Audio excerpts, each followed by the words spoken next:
Welcome back to the next big pod. I'm your host Brian King. Tonight on the call we've got Ainsley, Tom Jameson, who hopefully will be muted for the duration, Sam Cap, Alex Morris, maybe Cal, and we've got Asif on here to talk about boxing with the heavyweights for the first 10-15 minutes. We're not live tonight basically because we've got a guest. It's going to be Tony Bellew and we're going to fire away some questions to him. So Asif, the floor is yours. You wanted on Monday, we couldn't get on. You spat the dummy out, had a wobbler, and we've got you back on. So you're going to Germany tomorrow morning for the Klitschko fight, aren't you? Yes, I'm going tomorrow morning. Got my flights booked, and it's a nice birthday present. As I like to say, today is my birthday. Happy birthday, Asif. Happy Thanks a lot. birthday! So thanks. Happy birthday, mate. So obviously I was a bit disappointed last week, but I give you the benefit of the doubt that you were quite busy on the pod. So, but I appreciate the. Oh, we weren't the busy. mic. We weren't busy. I just couldn't be asked doing anymore. That's fine. So that's a fair enough answer. As long as you're honest, that's the most important thing. So basically, just very briefly before we talk about heavyweights, the only quick thing I actually wanted to mention last time was about Martin. Money? I think he's very ungrateful and he should be ashamed of himself. You might think why, but this is a chap who's bitching about a robbery. Now this guy has had 4 title shots, yeah, 4 title shots which were voluntary title shots. He was never a mandatory fighter. Good point. So he was basically handpicked. He's a handpicked opponent for 4 people. So he's never actually become a mandatory and earn a title shot. So he's moaning about being robbed. But if I was Martin Murray, I'd be grateful. I'd be grateful that I've been given 4 title shots, which I've never earned the hard way. So that's my point about Martin Murray. And my last point about Miguel Cotto. People are bitching and moaning about the scorecards. They were too wide. It doesn't make a difference. He lost the fight. The right guy won the fight. Whether the scorecards were wrong or whether the scorecards were close, it shouldn't be made into a big of a deal because the right guy won. It's only a big deal if the right guy doesn't get the win, which is what happens sometimes. So I'm happy, with the result. I know Miguel Cotto didn't want to turn up to the post press conference, which basically sums up why people don't, take him too well. So that's what he's a diva. So that's what I wanted to say really about last week. But obviously, I'm going to talk about the big fight tomorrow. Just to touch on the undercard, Fury has had about 2-3 opponents that have pulled out. So I don't know what's going to happen with that guy tomorrow if he's got an opponent land up. He was supposed to be in the undercard. But the main event is obviously Vladimir Klitschko against Tyson Fury. Now, I'm a naturally pessimistic person. That's just my nature. So the pessimistic side of me says Tyson Fury is gonna win. He looks very, very fast. He looks in very, very good shape, and he's got good hand speed and foot movement by the looks of it. Now I expect Fury to be on the back foot. If anybody watched the short sparring yesterday in the ring, Fury was on the back foot, whereas Klitschko was on the front foot. So I expect Fury to try and counterpunch Vladimir Klitschko. That's how I see the fight. The result is a difficult one, man. It's actually one of those fights where it could be anything. It could be a Vladimir Klitschko by knockout, which I'd be surprised because despite the talk about Vladimir Klitschko's power and Tyson Fury's, chin, Vladimir is still a very cautious fighter, and that you can't change. He's 40 years old, and he's not going to become an aggressive fighter overnight. He will always be a very cautious fighter. So I suspect the first few rounds to be very, very cautious on both sides. I suspect Fury is going to cause him a lot of problems, especially if Fury boxes southpaw. The reason I say that, in the Tony Thompson fight against Vladimir Klitschko the first time round, if he actually, even though Vladimir Klitschko did win by knockout, if you look at the numbers, Tony Thompson outboxed Thompson in jabs So Tony Thompson numbered Vladimir Klitschko in power punches and in jabs. If you want to look at the record, he connected with more power punches and he connected with more jabs. So although in the end that didn't make much of a difference because Vladimir Klitschko did win, it just showed that Tony Thompson did cause Vladimir Klitschko something to think about because he was getting him. But Thompson, to be fair, Thompson is a proper southpaw. Fury's a bit of a. I wouldn't call him ambidextrous yet. He can still box for southpaw. He's got that snappy jab. He's got that snappy jab. Yeah, obviously. I mean, one good point that Klitschko made is that once Fury gets hit, he'll go back to doing what he knows best, and that's what happens to most boxers. Once you're once something's not going your way, you tend to switch back to what you know best. For Fury, it will be back to his orthodox way, and they're making a big deal about this is the first time Klitschko's fighting a tall guy. Well, this is the first time Tyson Fury's fighting a tall guy. Yeah. Tyson Fury's opponents have been 6'1", 6'2", so it does kind of work both ways. Yeah, and James Ali Bashir mentioned that because he's been talking a lot about it, and he basically said it's all fine and saying how tall Fury is, this, that, and the other, but Vlad's fought obviously not as tall as Fury, but tallish guys. Yes. Fury's fought. Tony Thompson's about 6'5", isn't he? He's a big guy, Tony Thompson. Tony Thompson's 6'6". Pula was 6'5". Manis Wak was 6'7". So these were tall people. Yeah, to be honest, Vak was really tall. Fury doesn't really fight that tall anyway. I don't think he fought tall against Chisora, but Chisora's like a fucking midget. So yeah, that was the point that Bashir made. He says it's guys like Chisora who are short and they fight short. But obviously Vlad's tall and he obviously uses height. So it's going to be a bit strange for him. They've got Fury down as 6'9" now, and they got Vlad down as 6'6". Now, if you look at the stare down, they look pretty much the same to me. If anything, at the stare down, head to head, Manish Wak was more evidently taller than Klitschko. So the 6'9", I think that's not really. I don't think that's right. I think he's a lot shorter than 6'9". Tyson Fury is probably about 6'7". But he's in good shape. Like I said, it's going to be a good fight. And we'll see what happens, really. It's hard to predict. I try to be neutral and objective. If I was objective, I'd say it's going to be a very, very close fight. What score would you go then if you're saying it's close and also don't think there's going to be a knockout?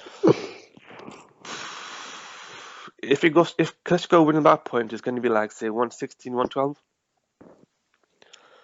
I suspect Klitschko could, in theory, knock out Tyson Fury because Tyson Fury's, like I said, he's been rocked by Pekic, Cunningham, and he also got rocked by Nicholas Hertz. If you watch that fight, his legs buckled quite a lot.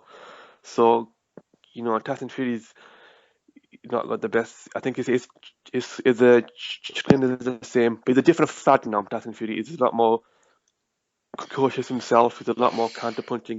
He's a lot more back foot. But Fury's not really fought an out-and-out puncher, has he? If you're serious, if you look at it, who's he fought who can really hit? Nobody really. That's a good point. Nobody really. Again, this is what I mean. Everybody's saying, this Fury's not being hit by anyone who carries power. No. I think this is the problem with the heavyweight division is that there's such a gulf between preparing yourself, or there is no preparation for Vlad. There's such a gulf between Vlad and every cunt else. I mean, you've got Vlad, then maybe Povetkin's on a different level, then it's every cunt else in the top 10, and then it's trash. Even with David Haye coming back, even without having a fight, you'd put him in top 7 easily. Which is embarrassing. Yeah. I mean, It is. A 3.5 year layoff, you'd come back and he's probably even top 5, isn't he? Yeah. I agree. Yeah. I think Hayes going to be around top 5 quite easily. Especially without even training. Like, you could just have him come back straight away without training and he would probably get in the top 5 because everyone else is drab. Like, you've got Tepper and Hellenius. I think Tepper and Hellenius are fighting for who's going to be like in the top 5. Yeah, that's a good fight.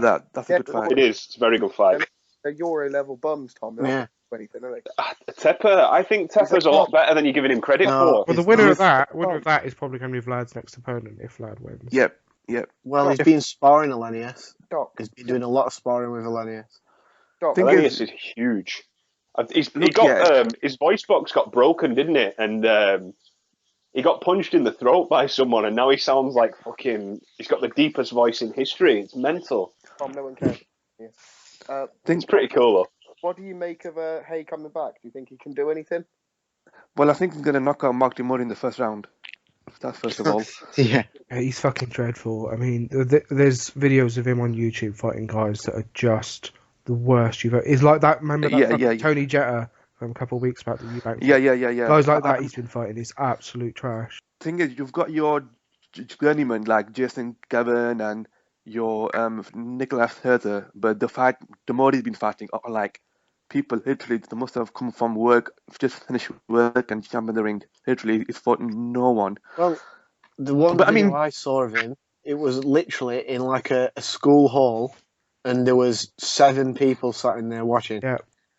And this is like his 26th fight, so he's not making his debut. He was pretty far into it, and the guy he was fighting, his legs were worse than Wilder's.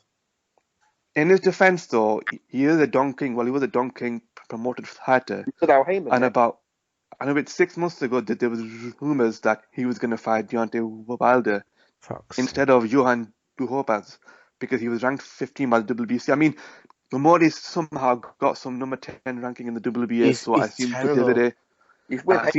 Davide wants him and wants the ranking, and that's it. He's terrible. The footwork, he's got no. Oh, I say footwork, there is none. He just plods about. He does some weird fucking sort of rotating body movement, thinking he's dead elusive, but he's shit. Well, like I think it was the Daily Mirror or one of the rags that reported that this is Mark Demori, the guy who taught himself boxing off of YouTube. YouTube, yeah. I mean, that is that real? Seriously, that's what I they hope said. That's real. They said Mark Demori learned his craft watching YouTube. I'll tell you what would be a good fight. Once Mark Demori loses, him against Gary Cornish should fight, and the fight should be called 50-50. Gary Cornish is a big fucking streak of pish, man. Yeah, but this guy looks a little bit like a small. Mark Demori's about 3'7", isn't he? You know, I think that's the same height as David. He's terrible, man. He's terrible. Doc, before we get value on then, if you had to put £100 on the result on Saturday, where's your money going? I don't gamble, mate. If you were a gambling man, if I was going to put £100 on, where would you tell me what should I put it on then? Maybe he doesn't like you and he wants you to lose. No, look, if I was a gambling man, I'd obviously put my money on Fury because the odds are better if you win. But it doesn't, right, so say they're both the same odds as far as you're concerned. Okay. Who would you put the money on? Okay, you're telling me if it was a matter of life and death. Yeah. Okay. I'd put my money on Vladimir Klitschko. There we go. Points or KO? Points. Klitschko by KO is 21-20, which is fucking awesome because Fury's been down off like retards. Adam Smith pointed out a very good bet off of on the asylum. Adam Smido. He said that either man to get a knockout is like 5 to 6. Yeah, that's crazy. But then we all thought Vladimir Klitschko was going to knock out Brian Jennings. And look up on there. Jennings is a lot more athletic than Fury, I think, now. Yeah, Jennings was back-footed, defense mad, and so everybody goes into the shell when they fight Klitschko, except for Kubrat Pulev, and he got sparked up because he didn't. But I think Fury's either going to do that, or I think he'll get DQ'd just to be a little fucking. Yeah, we'll see what happens. He's not going to get DQ'd, is he? You've just been an idiot there. Never know. He's not going to get DQ'd. He's going to win the first couple of rounds, think he's really clever, go southpaw, flick out that ridiculous southpaw jab and get flattened. Oh, that southpaw jab is disgusting. It's like a backhand slap, isn't it? When he did it against Martin Rogan, thinking it was all that. Right, that'll do. Right, Asif, just before you go, right, I've like got one question to ask you. Like, you know how like you're a doctor. Yep. You know how like Klitschko's what £250 roughly, maybe 240, 250 is about what 6'5", 6'6". The guy's Yep. he's a big guy. I mean, his wife's about 5'2". Yep. What are we talking here? Are we talking like his horse fanny looks like a butcher's window? Possibly. I mean, Do you think it's like a mess? I think the steroids will have shrunk his dick to the point where it's a decent fit. But that's not true. It's your balls that shrink, is it not? She'll have to go on top, mate. Because he would fucking decimate her. She looks the filthy sort. I reckon she takes out the ass as well. Think she goes ass to mouth? I reckon, Probably. mate, definitely. Right. Why are you shagging her? Right, Asif, right, cheers for the phone call. And all right, I'm gonna go, but I'm gonna leave you guys one note because I know Tony Bellew is coming on. He's a cruiserweight fighter. Very quickly, David Hay. I was thinking today, he makes himself out to be a great cruiserweight fighter, but I put on Twitter today, the guy's actually made one cruiserweight defense. So is there an argument that David Hay isn't really a great? He won't go down as a great cruiserweight fighter because he won the championship once when he beat Jean Momek, and he defended his title once when he was undefeated. And he could have fought Cunningham at that time, couldn't he? For the effort. Well, Cunningham was undisputed, wasn't it? He beat Fragomeni, he beat Jean-Marc Momek, and he had 3 titles. And if he'd fought Cunningham, he would have been undisputed. And he ducked Cunningham, didn't he? I don't think he ducked him. He just said he was struggling with the weight. He ducked him. I mean, he would have beat Cunningham, no doubt. But I'm just thinking for someone just to make one defense, how can he be great? Sorry, hold on. That's just basically a bit like the Roy Jones scenario, super middleweight. He didn't really make many defences, and people fucking still turn around and say, so some people try to argue that he's the best super middleweight of all time just because of his talent and not because of his resume in that division. Yeah. Yeah, but to be fair, David Hay did fuck all that heavyweight in himself. So really, yes, he won the WBA title, but he didn't really beat anybody of note, except for Air Force. Right, look, next big pod is going big now. We're getting Bellew on. When we get David Hay on, we'll ask him. No problem. And I'm going to get you some shout-outs when I'm there. I'm going to get a few guys to give a big shout-out to next big pod. That's one. Cheers, Asif. Okay, no, Have a good time in Germany, mate. Right. Have fun, mate. Right, I think Tony's on now. Right. You there, Tony?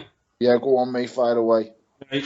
Right. Before we start firing into the questions and all that, at the end of the last podcast, I vaguely mentioned like Chris Walker's like book, and I've no read it, nothing like that. And obviously, I'm not from Liverpool, but I know like you're basically childhood friends, aren't you? Yeah, mate. I've grown up with Chris since we was bloody hell 11 years of age. Went to school together. You know what? He's a really intelligent lad. I wish he'd use his brain a lot more often. He's just, I don't know, mate. He's a really intelligent lad. That's the best way of putting it. I've grown up with him my whole life. So his book's really good. Mercy Fighters 3 between him and Gary Shaw. It gives the fighters a little bit of of past, a bit of glory, and a bit of that people haven't forgotten them, and that's really, really nice because people very, very quickly forget boxers and forget, once a good fight's over and, a couple of weeks has passed, everyone really forgets it. And I think that's the thing that drags a lot of fighters back. They enjoy people knowing them and enjoying that they've been in good fights and stuff like that. So they've given a little bit of hope to them fighters, and going there and seeing the old school fighters was nice, mate. It really was. It was good to see them, and good to see, just people around them recognising them, seeing them again, because like I say, everybody forgets them and forgets the wars and the shows that they put on over the years. Well, that's good. Just I basically didn't know much about it, so it'd have been better off you getting to explain a bit more about it. So yeah, it was. Like I say, it was a really good book, mate. Old school fighters. Chris had done his research, interviewed all the old boy fighters, and then also a couple of more recent and present fighters like your Paul Edwardses, your Berkeys, David and Stephen, I think. The best one was the story with Noel Corliss, who I've known since I was a very young boy. somebody who fought top fighters, your like your Anders Eklund, your John L. Gardners, your John Tates, your Lennox Lewis's. This fellow that fought everyone and anyone was highly avoided as well. So, it's good reading. If I would recommend it to anyone who wants to have a Christmas book and get them for family and friends, I would recommend it to anyone. Right, cool. Right, You're not going to get a better fucking plug than that. well, that's why I started after that, because we finished the podcast with it, but we'd be better off kind of just starting off it. We may as well kind of just start off with your fight. You've got a fight coming up in December. Yeah. In the Anthony Joshua card, Master Night. Right. We had Dave Caldwell on, but obviously there was a bit of technical issues with Skype, so we couldn't post it out. So before you talk about Master Night, you want to basically explain the situation that was with regards to the Ramirez fight? The Ramirez fight, he come to me with about 10 days to go before the once they'd stripped Hernandez, they came to me and said, listen, and I think I just finished literally 2 weeks before the little warm-up fight I had in Leeds, and it was just, listen, if they'd said to me this fight's going to be in America, I'd have probably took it on 10 days notice, because I really believe I'd absolutely smacked Ramirez's ass. But I just thought, I'm not going to Argentina to just get a job done on me. And, because, listen, he's never in a million years going to stop me, Ramirez. He's not a big puncher. He's just awkward, got a good work rate. And 10 days wasn't ideal. And then I'm not even going to talk about the money, because the money wasn't even worth talking about. The money was an absolute joke. So to stand in last minute for someone, money doesn't make sense. No preparation, no kind of really, anything. It was just a phone call that happened. I just said no. I said, listen, can't you postpone it? Give us a month and we'll do it somewhere else. If you want to come to Liverpool, I can stick it on Liverpool. If you give me a month's notice and we do great numbers, and he'd still get his career best payday. But he wasn't interested, and you could see why he wasn't interested by the performance that he had against Oval McKenzie. All due respect to Oval, listen, I've boxed him twice, but he's not world class. He's never going to be world class, and he pushed Ramirez there to the very, very edge. It could have been one of them fights for me that could have went either way. Oval was unlucky not to get it, but in reality, he's never going to get that, is he, in Argentina? If Martin Murray can't get a fight, knocking a champion down twice, and it's on a huge televised card where it's very hard to rob people on a mainstream television channel like HBO, then I don't think Oval McKenzie was going to get much hope on a TV station that no one watched. Okay. Is the rumours true that Huck's actually getting that fight? You know what?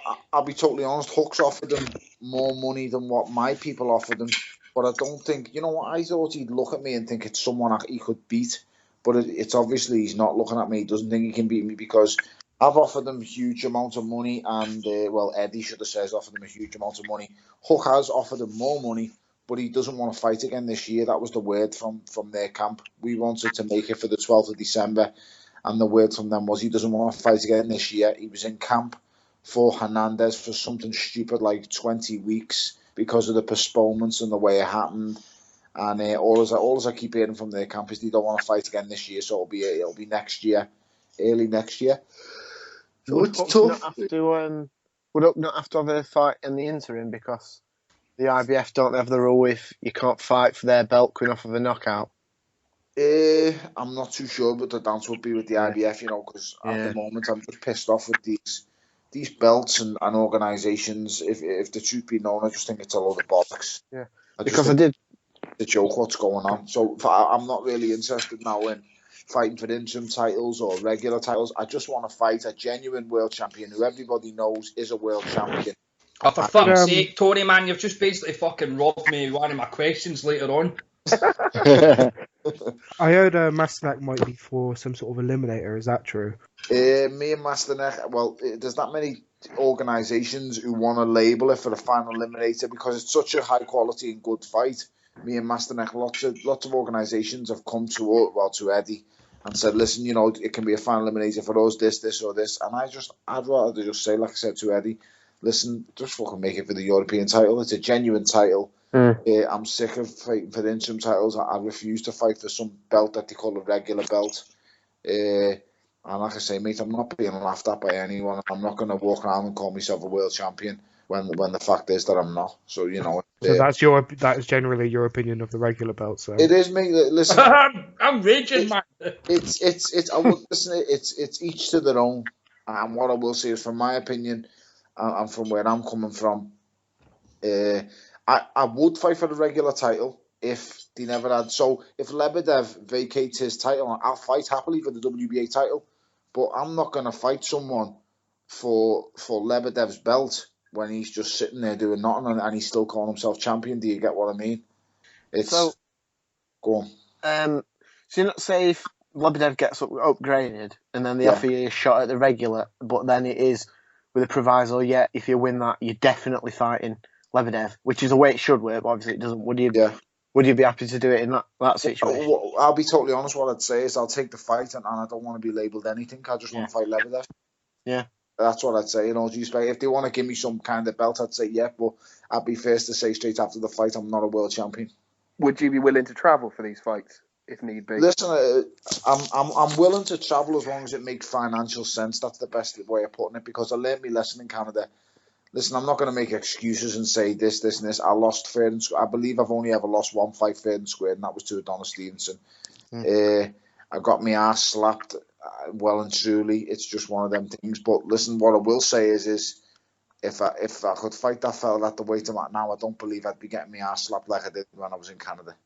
I'm not saying by any way of stretch of the imagination I'd knock him out or I'd do this and this. But what I will say is I give a far much better account of myself at this weight than I would losing 2 stone off what I am right now. So Tony, why did you go down to light heavy then? Because you fought at heavyweight in the amateurs, didn't you? You know what it was? I'll be totally honest. When I remember first going down for my meeting with Frank Warren, and I gets in the office, and I'd always had this thing that I could do light heavyweight, because when I was in the amateur game, I always made weight quite easy. It wasn't until my last multi-nations away, but I wasn't taking it seriously, to be totally honest, that I thought I could. I was struggling to make heavyweight, so I came home.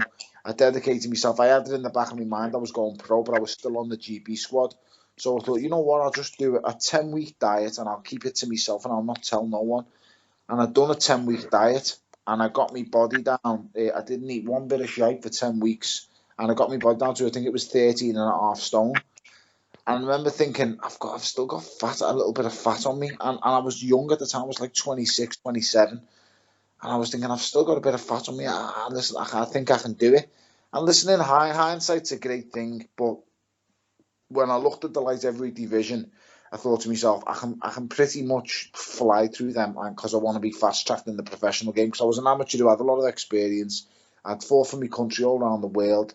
I'd won 3 ABA titles on the spin, and I was flattening people in the amateurs. So I thought, listen, I'll take people's heads clean off in the pros. And I went through. I'd done it, made the weight the first few fights, and it wasn't really a problem, because when you're 27, 28.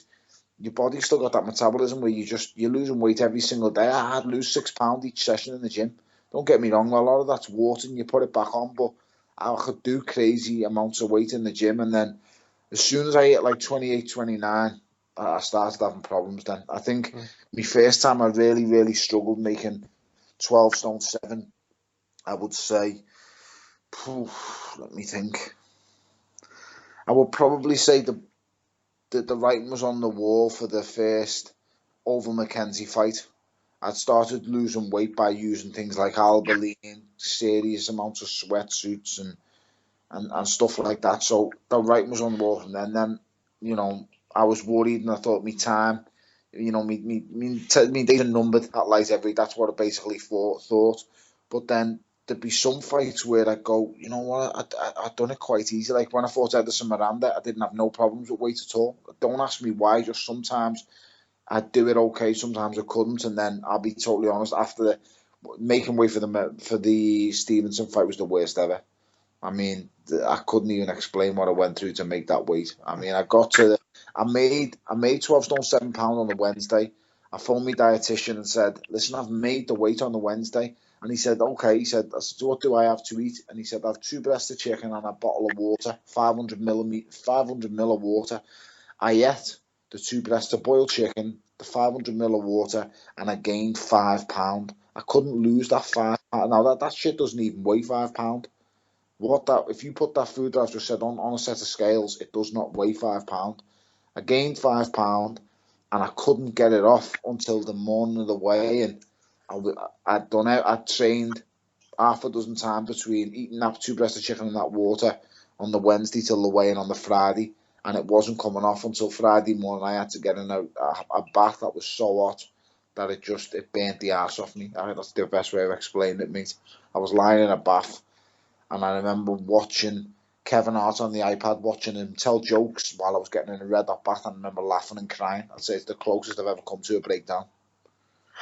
So that was the end of me making weight for that fight. Got into the fight, made weight, and I'll be totally honest, when he hit me so hard in the 3rd round, cracked me ribs in the 3rd round, hit me on the forehead, I thought he'd crush me skull. And then came out for the 4th round, had me little 20 seconds, hit him on the back of the head, he goes over, it's not ruled as a knockdown, and then that was all I had in me, that fight. I had 30 seconds in me, and that was the end of it. And I could feel how fragile I'd become. Things like his jabs, stiff body shots, they were hitting me all the time. So that's how the light heavyweight happened, and that's how it finished. I just couldn't do it anymore. People who know me and who've trained alongside me know that I work really, really hard in the gym. I'm not the most talented. Basically, in my opinion, I'm shite. I'm not really that good at all, but I'm just one determined.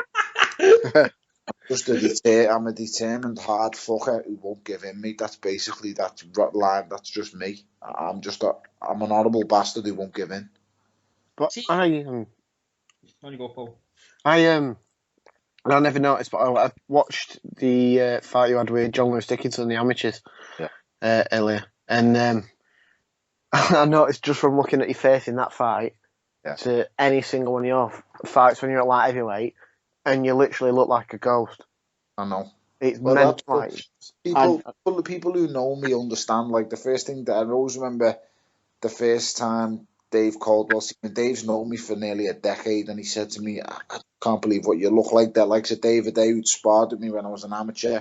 He said to me, how have you made that weight? What are you doing? Pricey, all these people used to come and see me on the week's fights, and they say, you look terrible. What are you doing? How have you made this weight? And you know what? Even at cruiserweight now, I just look like a totally different person than what I was as cruiserweight as an amateur. You just fell out. Listen, I think I'm a very late mature as well. I'm one of these people who I'm never going to have Mr. Muscle. I'm never going to have a big flying 6-pack. I'm just a fat kid who likes a fight, mate, and I get in the best possible shape my body allows. But one thing I will say is I'll never be found wanting for being fit. I can fight for 12 rounds. And it doesn't, for me, bodies don't win fights. Never have, never will. If bodies won fights, I'd be Peter Buckley. There was that IFL video you did with Coogan where you got the photo out of you at light heavy, and you did look like fucking Skeletor. I can't. People will say I'm harping on about it, but they have no understanding or no kind of idea of how hard that was to make that weight. I'm 6'3", and I walk around, at just over 15 stone, and it's just to get down to 12.5 stone was just. God love you. I'm 5'7", and I was walking about at nearly 20 stone at one point. Do you know what the best thing of saying it is? When Brian see me up close for the first time, I think he got a shock at how bigger I actually am when you see me in person, and everybody always gets the same fright. Everyone sees me up close, and if I'm sitting down, I stand up, because when people come over to me, I'm always humbled and amazed that people would want to have a picture with me or talk to me or say anything to me, because I'm a normal fella who just has a fight for a living. That's all I am. So when people come up and say hello to me, or I'm sitting down with my family and stuff, I shake hands and I say hello, lovely to meet you. And I get up and everyone reacts the same way. It's either fucking hell, you're bigger than I thought, or just makes you shrink. It's just, I don't know, mate. It is what it is. I'm a big lad and I always have been. When I was actually heavier at 15 years of age than I've ever been than I am now. So cutting down in weight and stuff like that is just one of them things where you have to get on with it. See if I can just go back to the Master Night fight for a minute. I'm going to admit, as every cunt knows, I don't know much about the cruiserweight division. It's not a division I particularly like. About it, and I'll tell you everything. But I just basically, the only fighter I particularly liked at cruiserweight was Hernandez because I thought he was basically the only one that had some sort of decent boxing skill. I'm not a lover of like guys that are just going to get in there and just fucking stand there and brawl for 12 rounds. It's not my thing. I'll break the division down for you. So the cruiserweight is probably the most even, one of the most even divisions in world boxing, and He doesn't believe that. He doesn't. I'll explain to you now why. Now, if you wanted just raw fighting excitement, which I know what Brian's saying he just thinks there's a load of sluggers there. Now, I'm going to be honest, there is some sluggers there, some really overrated sluggers, and I pointed this out a couple Kudryashov, he's one of the worst guys I've ever seen. Mate, you've just took the words out of my mouth. Kudryashov is shite. His wins, I've flattered him. His wins over old men like Juan Carlos Gomez, knockout wins over decent fighters. He's really strong, but he's really shit. It's as simple as that. He's not that good. But there is some really talented. Listen, there's a kid called Alexander Usyk. Now, if you're hard into boxing, a former world champion, double Olympic champion, double European gold medalist, double fucking weight. He's unbelievable. This kid's on the same kind of level as a Lomachenko. I sparred with him as an amateur. He's unbelievable. If he stays cruiserweight, he's gonna reign supreme for a long time. I don't think there's gonna be the money at cruiserweight, and I think he'll step up. And I'll go on record as saying he'll fucking spank any small heavyweight. Yeah, well, I'm in love with Usyk. I think there's other guys who are good fighters. Listen, you've got the likes of me and people like Ola Afolabi who are at a level where we can win a world title. It depends on who, what, when, and where. I'm not the biggest fan of Denis Lebedev. I think he's tough and he's powerful. That would be about it. I think that Zod is a very, very good, capable boxer. He does nothing special, but he's pretty solid all-rounder. He's the other world champion. Ramirez is crap. Ramirez is not very good at all. I think I'd absolutely screw Ramirez and smash him to bits. Just very, very tough. What else? See, I watched Hernandez is the best in the division. So, and I still, even though he's retired at the moment and he's due to injury, which is very sad, I do think Juan Pablo Hernandez is the best in the division. And listen, he's an absolute nightmare for someone like me. A 6'4" southpaw Cuban.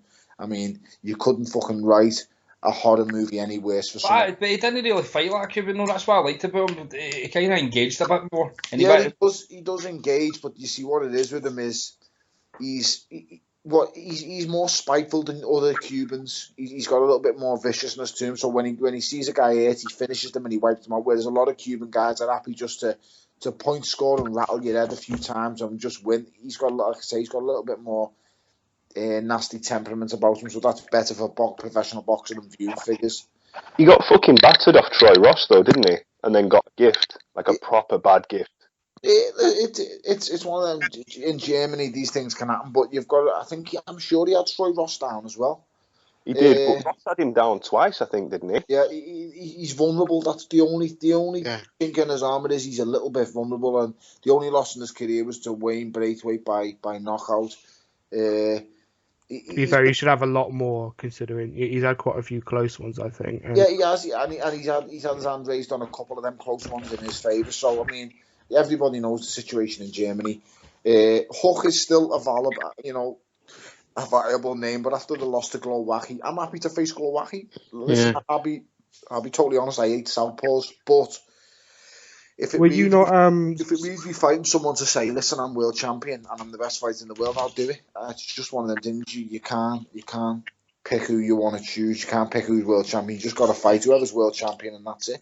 Were you not slated to fight Glowacki at one point for like eliminator? It was for the European title, and I'll be totally honest. What happened is the European EBU come to us, and I think it was either fight Glowacki or fight Cleverly, and that was the option I was given. Now, listen, in all honesty, fighting Glowacki would have got me closer to a world title.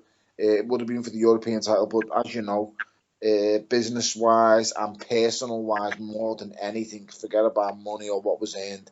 I just wanted to fight Taff again. Why was that personal? Because I just hate him, mate. And you think I'm pissing around? I can't stand the fella. See, I was going to go to that. See, I think basically, see, the first time I kind of stumbled across you was it must have been like the Paul Smith James DeGale press conference, wasn't it? It was at the time that you kicked off with Cleverly Yeah. at the table. Aye, That was the George Groves James DeGale fight. That was at the O2. was it? I thought it Yeah. was the Smith DeGale. No, DeGale and Groves, because I always remember sitting at that table and I'd lost a crazy amount of weight to try and make the weight, and George Groves was sitting next to me with Adam Booth. That's how I remember it. And Chunky was going on and on and on, winding Groves up, and that's how I remember it was that bill. So how did it all kick off though? Was that just basically you kind of putting on a show to try to talk yourself into getting a fight? No, it wasn't that at all. You know what happened is I'd agreed to take the fight on a few days' notice, and basically I was 14 stone when I agreed to take the fight. I'd just started training camp, and I text Frank saying, "Listen, I'll make the weight for the fight. I'll do this, this, and this." And Frank was saying no. I was saying, just give me the opportunity. Everyone wants to see us fight anyway. Just let me do it. This was on basically 2 days' notice. So what I done is, like a stupid ass, is I went and lost 16 pounds in 16 hours in body weight. I ran how many miles, how many sweatsuits, but I still had, I think it was 4 or 5 pounds to go, or it might have been 5 pounds to go, whatever it was. And I got down to London, and next thing they got on the scales in the boxing board, and they were saying, "No, you can't fight. You're too heavy." And I was like, "I'm fighting. I'm going to this press conference." Walked into the press conference. Now, bear in mind, I hadn't eaten since I'd spoke to Frank on the phone. So it'd been over 36 hours. I'd lost 16 pounds in weight. I walked into a press conference, and I've got this fella from Wales, and the words out of his mouth. If anyone ever looks back at that press conference, just look at what he said to me before I jumped up out the seat and said, "I'll well, everyone knows what I said." The words that he said to me was, "I'll take you in the car park right now if you want to do it right now." So that was it. You don't need to ask me twice. And then my next thing was, jumped out the seat and said, "We can do it right now, you fucking rat."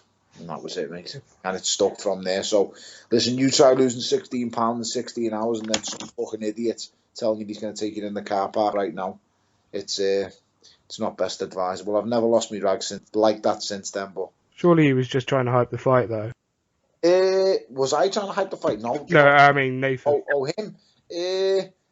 I think he says things and he doesn't really think about them too often. I mean, with me, I have never ever in my whole life purposefully tried to hype a fight, and I never.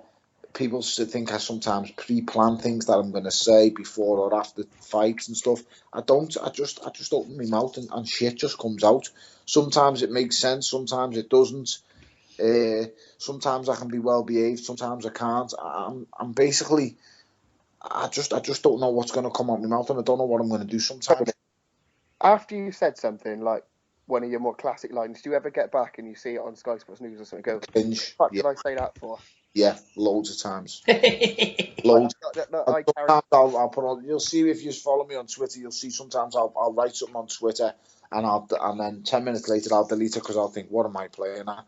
There's been many a time when I've walked out my house, got in the car, and been on the verge of phoning me mate to get the IP address for where this fella's tweeting me from to get in the car, mate. It's happened on numerous occasions.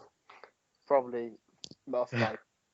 Probably us lot, yeah. I've just but I'll be honest, I'm a lot more calmer and cooler now than I was 2 years ago. See, what I was trying to get at, was there no a fight that you and you and Cleverly were on the same undercard, and you started kicking off at him? The first time I ever met him was at the Joe Calzaghe and Michael Kessler at the Millennium Stadium. That was the first time I'd ever met him. And we were all Ryan, do you not mean the one where he jumped out Tony jumped out the ring at Nathan, who was sat at ringside? Do you not mean that one?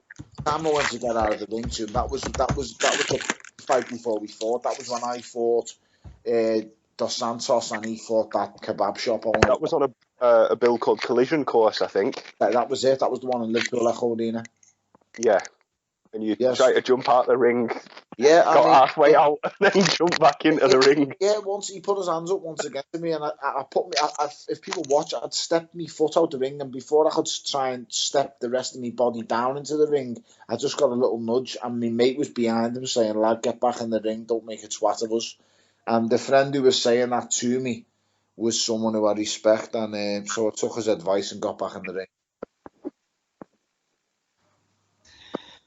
So that kind of stemmed it to that rematch. So, I mean, I'm not going to lie, I've not watched it.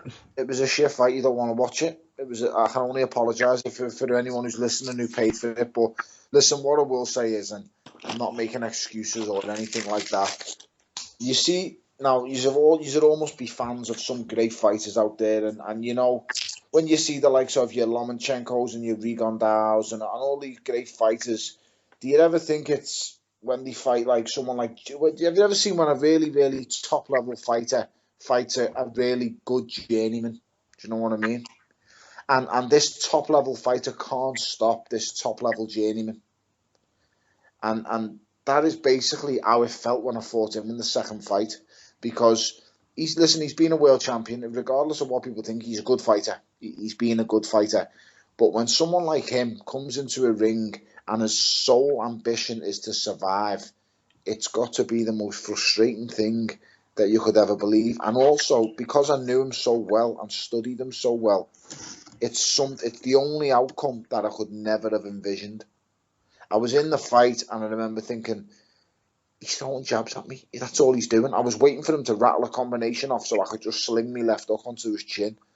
And I'd envisioned it so much of it happening in the fight. He'll rattle off daft combinations, because I've fought him once before, the really close fight. One that I thought I won, but in reality it can go either way. And I envisioned it was going to be a really hard fight like that first one. And when he was jabbing and moving and running, I'll be honest, my head was, I couldn't figure it. I didn't know what was going on. And as each round was passing, I was thinking to myself, this fella's waiting for me to gas and then he's going to put his foot down. So I was kind of fighting at the pace that I was setting, but it wasn't a fast pace. If I could go back in reality, listen, I'd have just jumped all over him if I'd have known he was going to throw a jab all night. But it's very easy to say that. And like, I go back to good journeyman, why they go the distance with world class fighters again, and that is basically because there's nothing you can do when you're in with a good fighter and all his ambition is to survive. He'll survive. I believe in my hand on heart, I could go in with any fighter in the world and survive if that's all my ambition was. I don't give a fuck who it is. Heavyweight, light heavyweight crew. If I went into the ring with any fighter in the world, I could survive with any fucker for 10 rounds, 12 rounds, whatever, because you just don't give them the opportunity to nail you clean, and that's exactly what that arsehole did that night. Well, everyone thought he was injured, didn't they, after the fight? Because he Yeah. Everyone did think he was injured, and there wasn't a fucking thing wrong with him. Do you know what was wrong with him? He left his ass in the changing rooms. Simple as that. The worst thing, the reason why, is because the worst thing that could have ever happened to his career was getting knocked out off me. Because you've got to understand, if he gets knocked out by me, there's nowhere to go after that. He's shown in his comeback fight against Fonfara. He trades in that fight. He's willing to meet him head on. And because he knows if he loses that fight, you know, it's nowhere near as bad as losing to me. There's somewhere to go after losing to Fonfara. You see him tweeting and stuff like that a few days later. When he lost to me, he just went missing off the face of the earth, never said nothing. And that was it. Because, like I say, if he'd got knocked out off me, that would have been it. That's the end of him. But I was willing to risk that, because I was the only one who came to fight that night. I was willing to. If I had lost to him, like I had that movie in the background waiting for me to sign it, and I wouldn't sign for the movie until I'd beaten him. And I had so many things going on in the background before that fight, like I say, and he just got in the ring that night, said he'd do this, and this thing, got in the ring. I slung one left hook at his head, it hit him on the temple, and it basically in his head, he just thought, fuck this, I'll survive. Now, he might not be a cruiserweight, or he might say he'd done the weight too easy or whatever, but ultimately, he felt something different in that second fight than he did in the first that made him just go into his shell. To be fair, he looked fucking massive in that fight as well. Like, his shoulders were fucking... Yeah.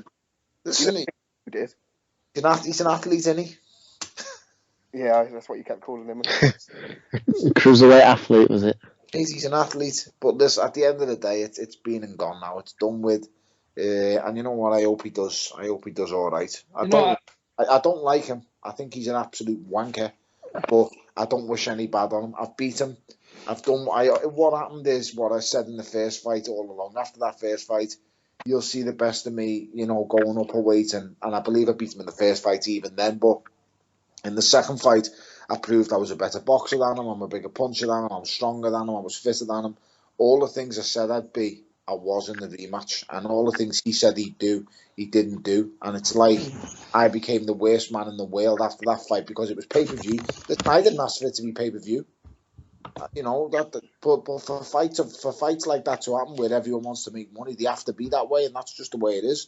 If I had my way, we'd go back to Nigel Benn, Chris Eubank, Steve Collins days where it's on terrestrial TV and everyone's making enough. But that's just not the way of the world these days. And pay per view is kind of it's a necessary evil. Is the best way of saying. see,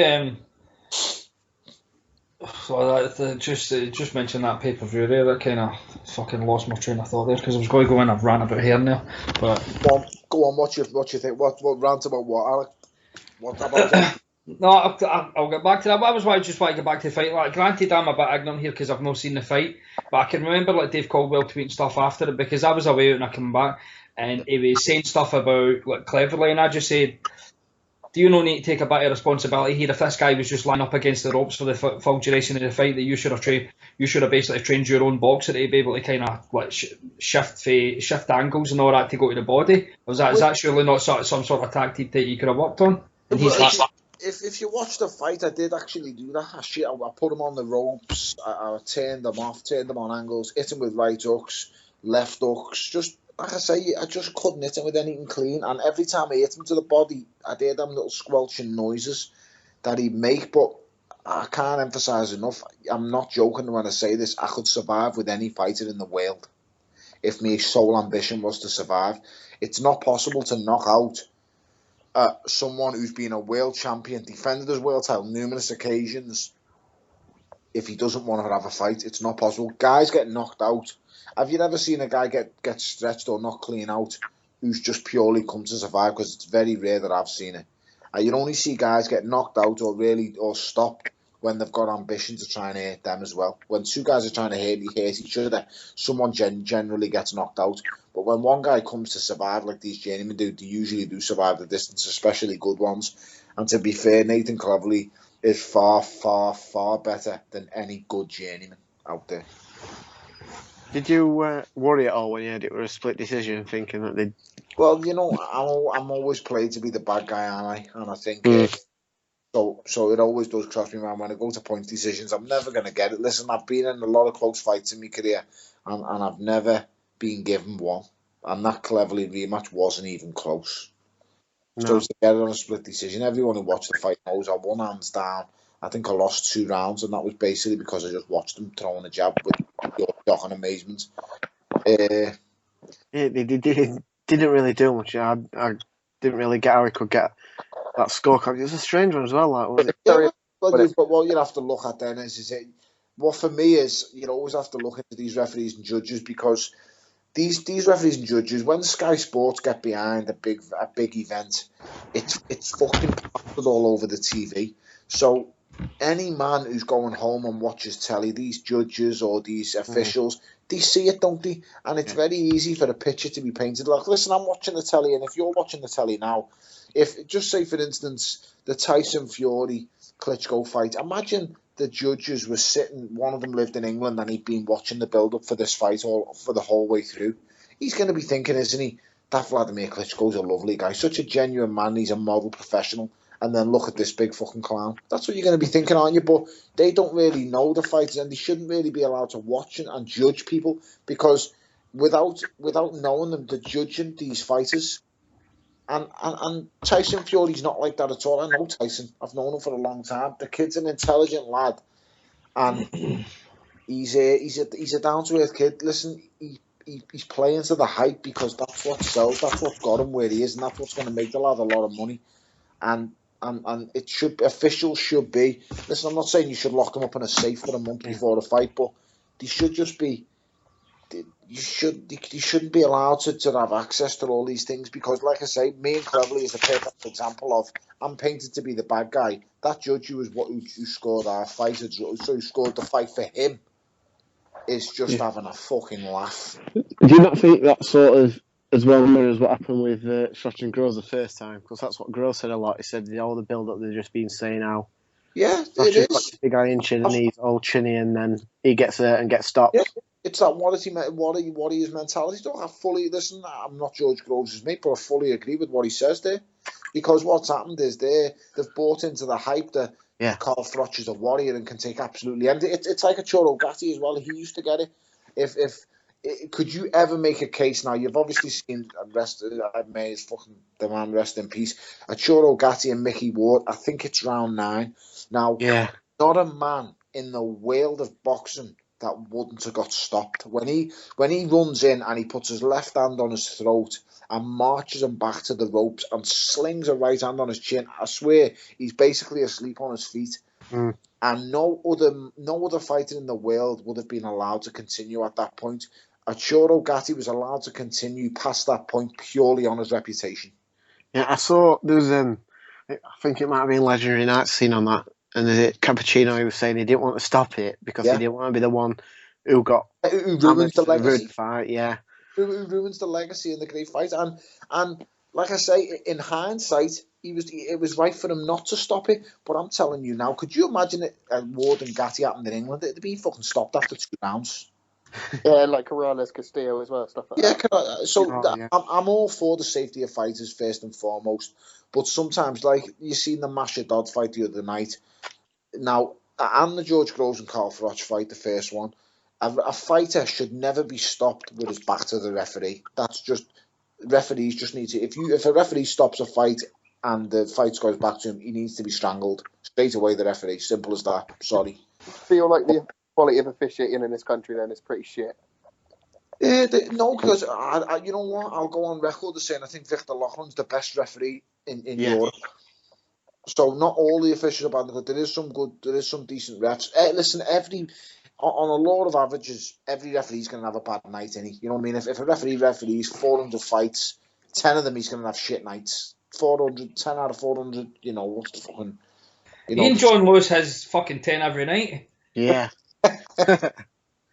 You're not well, you fucking Brian, you're not well.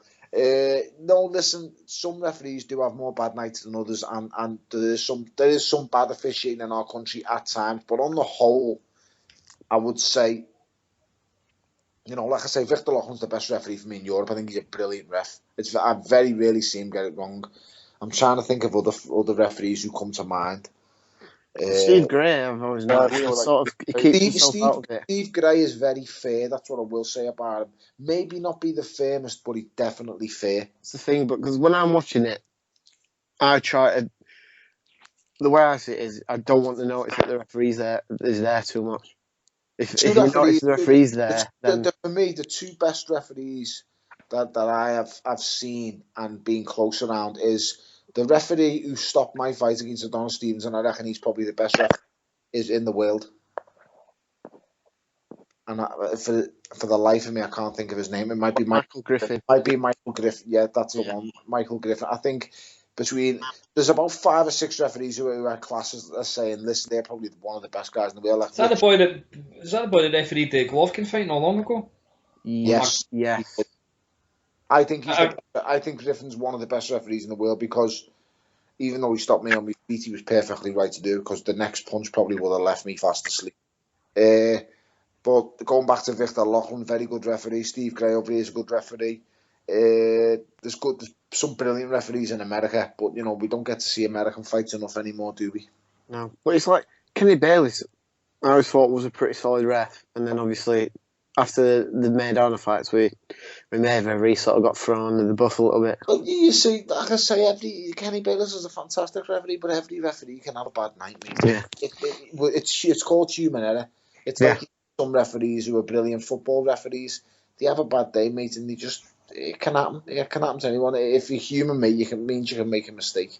you think it's a bit of like an old boys' club in Britain with the referees? I mean, they Yeah. go from one bad refereeing, decision, and then they're straight on the judging table and they're judging a fight and giving shit scores. I agree with that. I believe they should be trying to employ more ex-fighters as maybe referees. And maybe more ex-fighters as I'm saying that not maybe more ex-fighters judges, because not all fighters are the right kind of judges. Because see, what will happen is you could get a fighter sitting there who just loves wars and he doesn't appreciate boxing. So you need to be neutral with the actual officiating. But when it comes to referees, a fighter would knows the little tricks, the little stunts. So having more fighters as referees, I think, would be a great thing. As for judging, that's hard. Would you start bringing into play things like courses for them to go on, make them judge fights before they do it, checking up on them regularly to see how the scoring's coming on, just things like that. Listen, they get enough, the Boxing Board of Control, to put these things in place. Do a course where the judges score fights that they haven't seen before. So get to America that have happened in the last 20 years ago, make them find out, just how they're scoring or judging them, things like that. Just, it's ideas. I don't know, mate. I'm not the cleverest person in the world, but like I say, courses and seeing how the scoring fights is probably the way forward to get them to do it on a regular basis. Do you not think it would help? Because I know this with some of my mates who don't follow it, boxing as much, but would sometimes just to say, right, this is what we're specifically looking for. This is why we've scored it this way, because you can get like Mickey Bay when he fought Vasquez, for example. I think was that a split decision. One guy gave Mickey Bay 11 rounds, and obviously one guy had given the fight to Vasquez. Like I say, it's tough. It's things. The judges don't do themselves any favours when they're allowed to just score a fight and then walk off. Yeah. So maybe for the big fights, then a judge should be made to explain his decision. I mean, remember Canelo Alvarez and Mayweather, that card. Imagine sitting that judge down, that woman, and asking her to explain that card, mate. What can she do? Yeah. How can she explain that? There's loads of fights. The Evander Holyfield, Lennox Lewis fights. Sit them people down and tell them to explain what they've just watched. Mickey Van scored the fucking worst ever. Go on. Chavez Whittaker. He had that a draw. I think he was on glue that night. Who was it? Was it Gail Van Hoy who had to fight 12-0 to one fighter? He gives me enough stiff, that glory hunt now, fucker. So I'm just going to leave him, put him in his box. Who's other? It was Ian John Lewis as well that had like Kevin Mitchell up about 7-8-0 against Linares, wasn't it? 5 rounds up he had him. 88-83 I think he had it at the time of stoppage, and that was embarrassing. I had Linares like a round up, I think. Against Mitchell? Yeah. I thought it was a close fight, but I thought it was, Linares was the better boxer. Kevin looked the more full puncher, but I couldn't make a case for Kevin to be. I couldn't make a case for neither to be miles ahead in that fight. Not a chance. But moving on a bit, Tony, from this, like another one of your things you're a bit well known for, like what happened on the Talksport interview with Steve Bunsey? On the Talksport interview, Bunsey, I'll be totally honest, right? Since I left Frank, I just think his attitude completely changed towards me, and it really disappointed me, really, because me and Bunsey, I've known Bunsey since very, very early into my amateur. I always remember meeting Bunsey before my first ABA final, and I remember sitting down with him, and he got to know me, and that. When it comes to my second ABA final, I always remember him labelling me, because he'd seen me then. Once I'd won my first ABA title, I'd boxed in my country, I'd had the wars on television, terrestrial TV against England v America, Amir Khan's homecoming, and I had a war on the telly. I had an absolute trench war. If you can look at it back and watch me v England v US, that was my first bout for England, and Steve Bunce labelled me the amateur at Choro Gatti back then, which was nuts, and he was always like good to me, always spoke well about me. And then when I left Frank, he just kind of started having little snidey jabs at me. And then after I fought Stevenson, I think Cleverly had not long been knocked out off Kovalev or whatever it was. I'm not sure how it went. But he was having pops at me. And then I heard I didn't hear nothing after the fight. But then someone sent me a link to listen to of how he talked about it. And he said, Tony, was this, and this. He said, and he felt like he was in a trance. So, and it pissed me off. So I wanted to phone him there and then, and I thought, no, you know what? I'll wait till I see him in person. And I thought, I'll let it simmer, I'll let it go. And a few months had passed, quite a while had passed, to be fair. And then that phone call come about, and for some reason, listen, don't ask me why, it just came back to me. Because I remember sitting in the radio studio, and I was on the one Liverpool, and he wasn't there. And the guys at Juice FM were sitting on the other side of the screen. So can you imagine being in a studio, big glass solid screen in front of you, and there's three guys opposite you on the window looking at you in the studio talking to a microphone, and I've got headphones on. So next thing is Steve Bunce comes on, and I went, you know, you Buncey, and then I just seen the two fellas put their heads down, their heads in their hands, looking at me through the window as if to say, oh no, what's he going to do? And then I just told him straight how it was, and the fella on the other side of the window was saying to me, like in sign language, please don't swear, because you're live, please don't swear. And I just remember telling me what I thought of him. Yeah, this is a bit of a loaded question, but do you think that Bunce was making those comments before because you left Warren? Oh yeah, listen, without a doubt, he started slating me because I'd left. Simple as that. I don't care what he says or what anyone else says. I know that's why he slated me. But at the end of the day, I couldn't give a shite, mate. It's not important. Ultimately, I just won't have no one slate me or talk bad about me. He said to me, I fought like I was in a daze. Well, you know, I didn't fight like I was in a daze. I tried to fight to a game plan, stick to tactics. Something he would know fuck all about, you know, without never having a fight that in his life.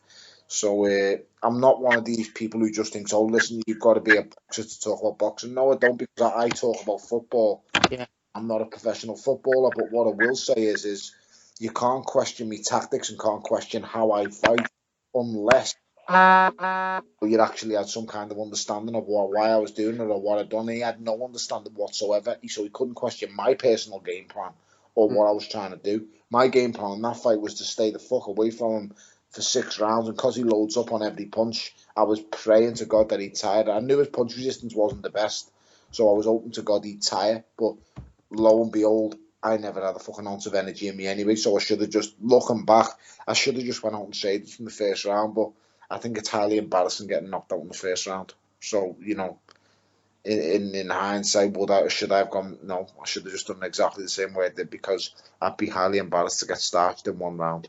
See, I can only take people on face value with how I've met them, and I met Buncey for the Frampton Martinez fight, the rematch, and I met him in Belfast, and he's actually an alright guy. He likes to get a bit of a drink. But what? 2 seconds, sorry.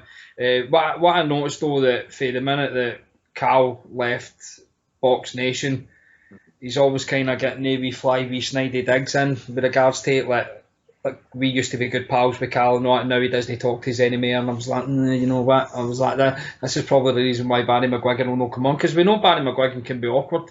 I was like, and if you kind of keep hearing snipes every week, he's just going to dig his heels in, and he'll just deliberately not have you on the show. Yeah, well, listen, he's, like I said to you, I've known Steve a long time, and personally, before I left, he was brilliant. He's a good fella. He does know his boxing. You know, he's very knowledgeable, but like I say, mate, I won't have someone slate me who should know better.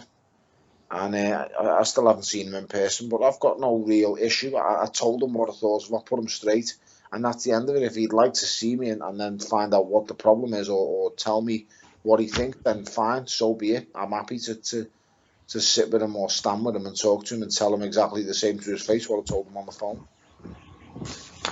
Well, that kind of leads us on to like Frank Warren. Then he's no, you're hardly on his Christmas wish list either, are you?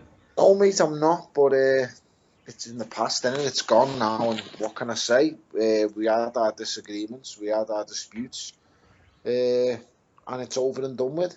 His final words were, "I'll never win a world title." So we shall soon find out, won't we? You know, I believe him. And let me tell you, if I do, mate, I'm not going to stop saying it. As loud as I fucking can, biggest platform and channel I can as well. So you just better hope I don't win a world title. Is the rumours true, or can you say with regards to Frank Warren that he is bad for not paying his fighters? Listen, that's not my case. Facts speak for themselves.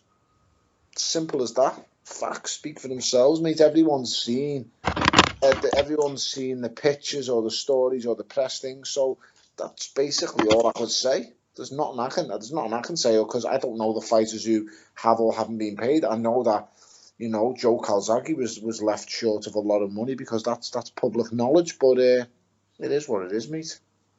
It's just one of them things. What can you do? Do I fancy going to court again to to try and sue me? No, I don't, because I beat him last time he was in court. So I don't fancy going back there again. It's a very expensive thing. So I just don't fancy doing that again, to be honest. Best thing I could say. Right. We'll just kind of drag it away for you. I don't know if it was one of your tweets or something like that, or maybe it was like an interview wherein you mentioned that with David Hay coming back, you'd be prepared to fight him. Was that like a serious tweet, or was that just... Oh, listen, I'm not pissing about. I'd fight anyone, mate. I don't give a shit. I would fight absolutely any man who can. The reason with fighting David is, I know I've said it on record many times, I just want to become a world champion. Well, outside of the world champions, none of them at the moment.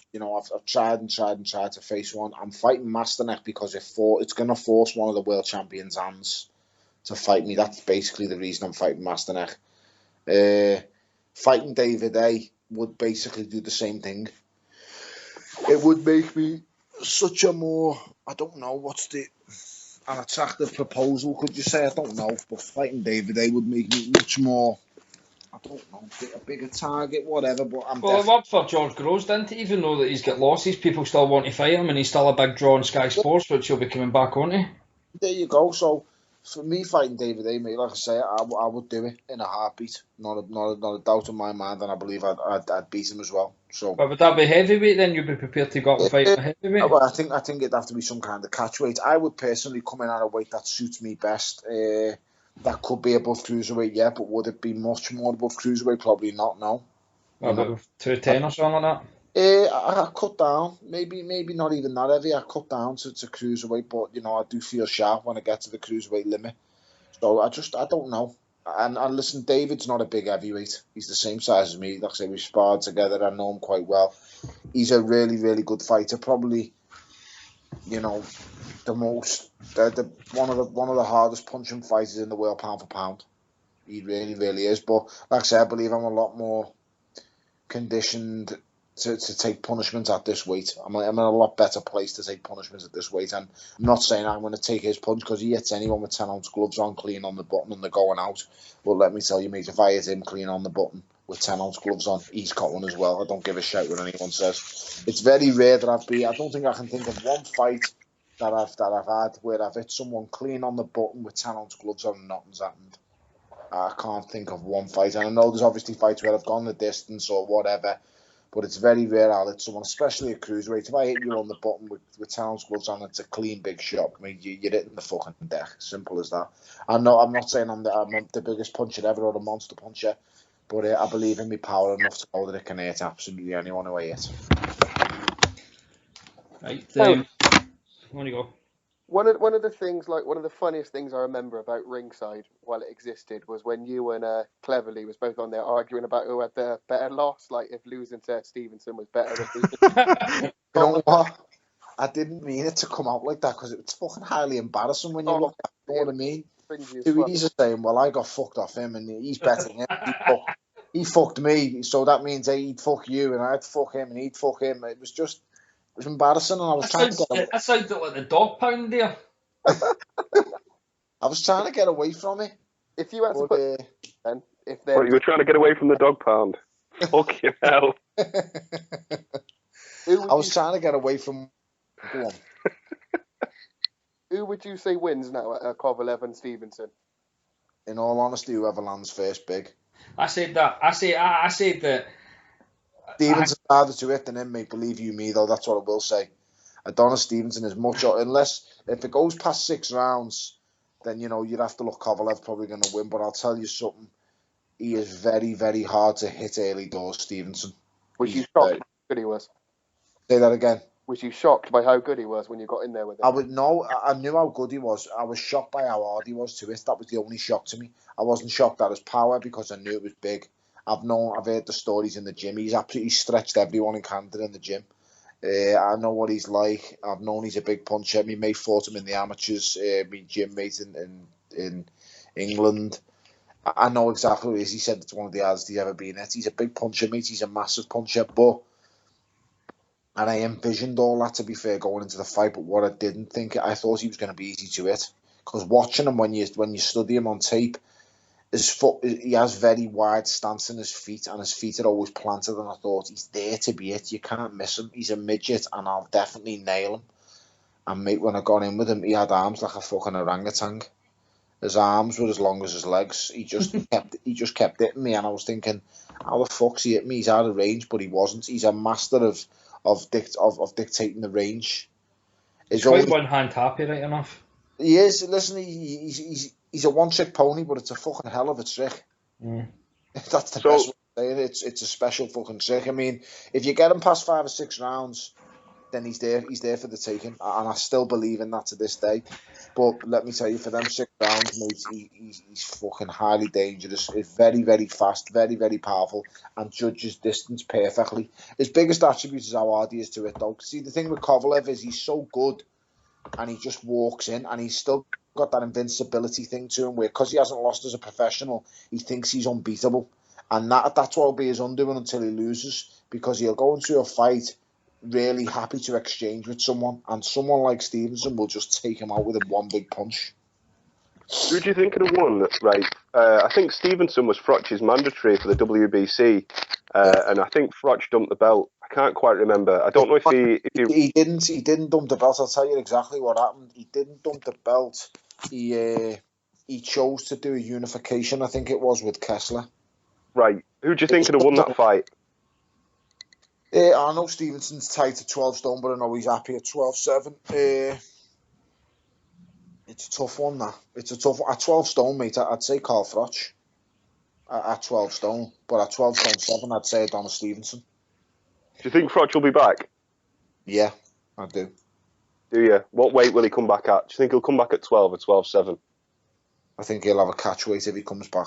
I don't think he could deal with any of the top ones at light heavyweight. And I mean, what is there, like Kovalev, Stevenson, and Beterbiev? I think he'd absolutely get fucking put to sleep. I think they'd all put him to sleep. I think he's going to fight Triple G.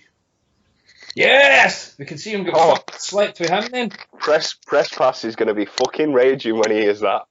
Terry's going to be fucking over the moon. I think he's going to fight Triple G. I don't listen. I'm not telling you this because I think I've spoke to him, and I haven't spoken to Carl for ages. I mean, I'll text him now and again, but and he'll text me. But I haven't spoke to him to make that accusation. I just think he will fight. I don't know what tells me he'll fight Triple G. I just think HBO are struggling finding guys for him. Ward's moved up to light heavyweight. I think Ward's the best fighter in the world from anywhere from 168 to 175. I will say that. Ward beats Kovalev and Stevenson. I think Ward's going to get his arse handed to him. Nah, not a chance, mate. Tell me how you think Ward loses. Make a case for me. How can someone beat Ward? I think Kovalev is a nasty man. He's going to put it on him in a major way. You can't beat him on the inside. His inside game's too good. You can't outbox him from the outside because he's big enough and with a good enough jab and foot movement to dominate from the outside. So explain, how the hell do you beat Ward? The only way to beat him is to chin him. I just think, I basically think that, I think that Kovalev's jab's quite on point when he uses it, which is quite often. Kovalev's a good fighter. I really think he's a brilliant fighter. But the only thing with Kovalev is he's too easy to hit. Yeah, I know, but like the way Ward's prone to fucking trying to like grab onto people. I just think if he tries that with Kovalev, he's dirty enough to actually try something, to do something with him. I think he outworks. I think Kovalev outworks. I think Ward outworks him on the inside and wins a decision. I think he fights him up close for big parts of the fight. He makes it a messy fight. For me, Andre Ward is Bernard Hopkins 20 years younger. I think he messes him round. He'll take his best attribute away from him, which is his mid-distance power. That's Kovalev's biggest threat. There's power up at mid-range, and I just think Ward will take that away from him. He'll make the fight close and dirty, up close, dirty, and he'll win.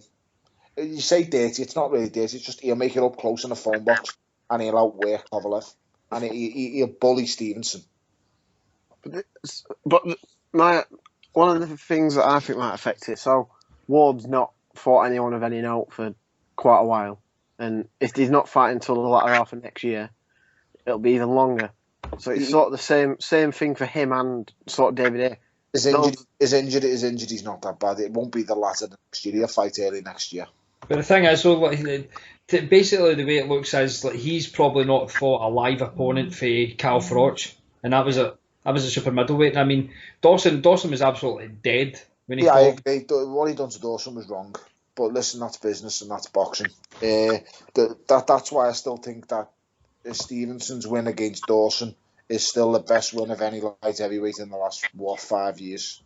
The manner of that victory was unbelievable. Just take into consideration that Dawson had just played with Bernard Hopkins as well. I agree with that. So I think it was the manner of Stevenson's victory against Dawson's unbelievable. But then, to drag Dawson down in weight and do the things that he done was wrong. But like I say, this is boxing and it's a business. You've got to remember that Dawson was also once a super middleweight. There's obviously the boxing on this weekend, and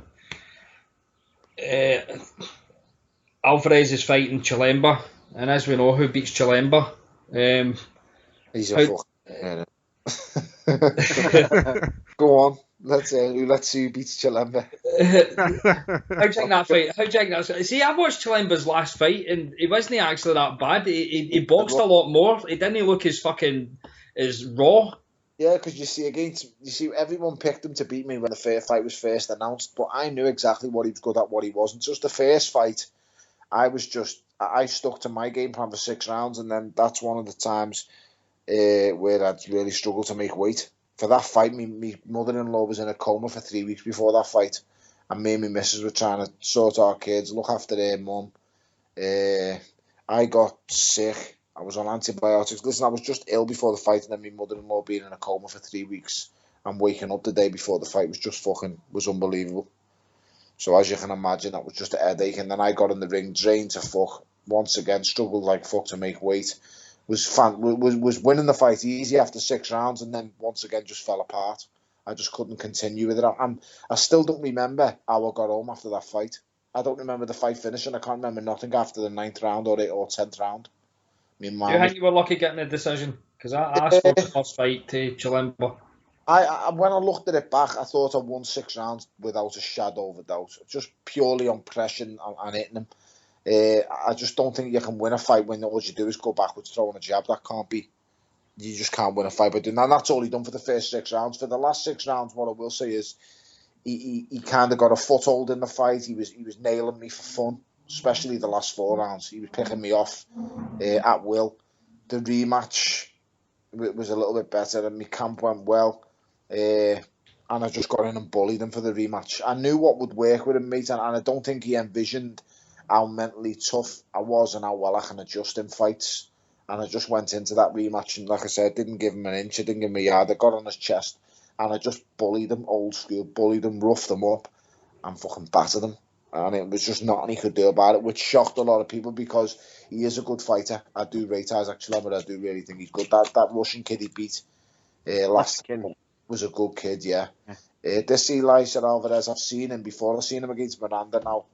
He fought Miranda after I beat him and stopped him, and he went to points with Miranda. But I don't know. This Alvarez he's heavy-handed, and Isaac Chilemba is very, very vulnerable early on. If it goes past 4 or 5 rounds, Chilemba wins all day. I just think he won't get out. He'll fiddle him about. I think the only chance Chilemba loses this fight is by getting knocked out early. I think anything could have been an early knockout is Chilemba points win. I'm more shocked at the fact that he's only 28-year-old. I just went and checked that up. He's fucking 58. He's not fucking 28. Yeah. Probably 108 metres. Fucking have a look at his passport. Mm. He's a fucking clever man anyway. That's what I will say. I wish. Well, they're obviously, what is it, WBC silver belt, so they're obviously lining him up for Yeah. Stevenson for next year then. He'll get his head took off when he fights him. Can't wait for someone like Stevenson. But I just hope Stevenson fights Kovalev. I'd love to see that fight. Do you not think Stevenson's started to lose a step? Without doubt. Listen, he's fallen into that bracket where of who cares about your club now. You know where he was. Fight of the year, 2012 or something, wasn't That's what I'm saying. But now, it's like, you know his last 3 opponents. Where who cares? Yeah, it was that Fonfara fight that opened a few people's eyes. It did Fucking because shit. he was. Well, what happens is when you take a fighter easily, when you take a fighter lightly, and then the fighter, you've got to look at it this way: whoever's fighting Stevenson, that's the biggest fight of their lives, isn't it? But he's going into the fight thinking, I'm just going to fuck this fella. You're seeing the lifestyle he leads. He's one of them flashy guys. You know what, mate? In person, in reality, I think he's a horrible bastard. He's not a nice person. Yeah. But you've got to respect him as a fighter, mate. He's good at what he does. You can't knock him on the fighter side. But, he's going to underestimate fellas because they're not on his level. Fonfara's not on his level. Not at all. Fonfara's just basically a good, stand-up, steady fighter. That's it. He's no great shapes. I mean, I think Cleverly should have beat him and would have beat him hadn't he broken nose in that round, wherever he broke it in. Well, yeah, I think I'll forever like him anyway for fucking beating the fake Chavez. Oh well, the fake Chavez. I think at light heavyweight you've sort of got it's like a tiered system. So there's obviously Stevenson and Kovalev.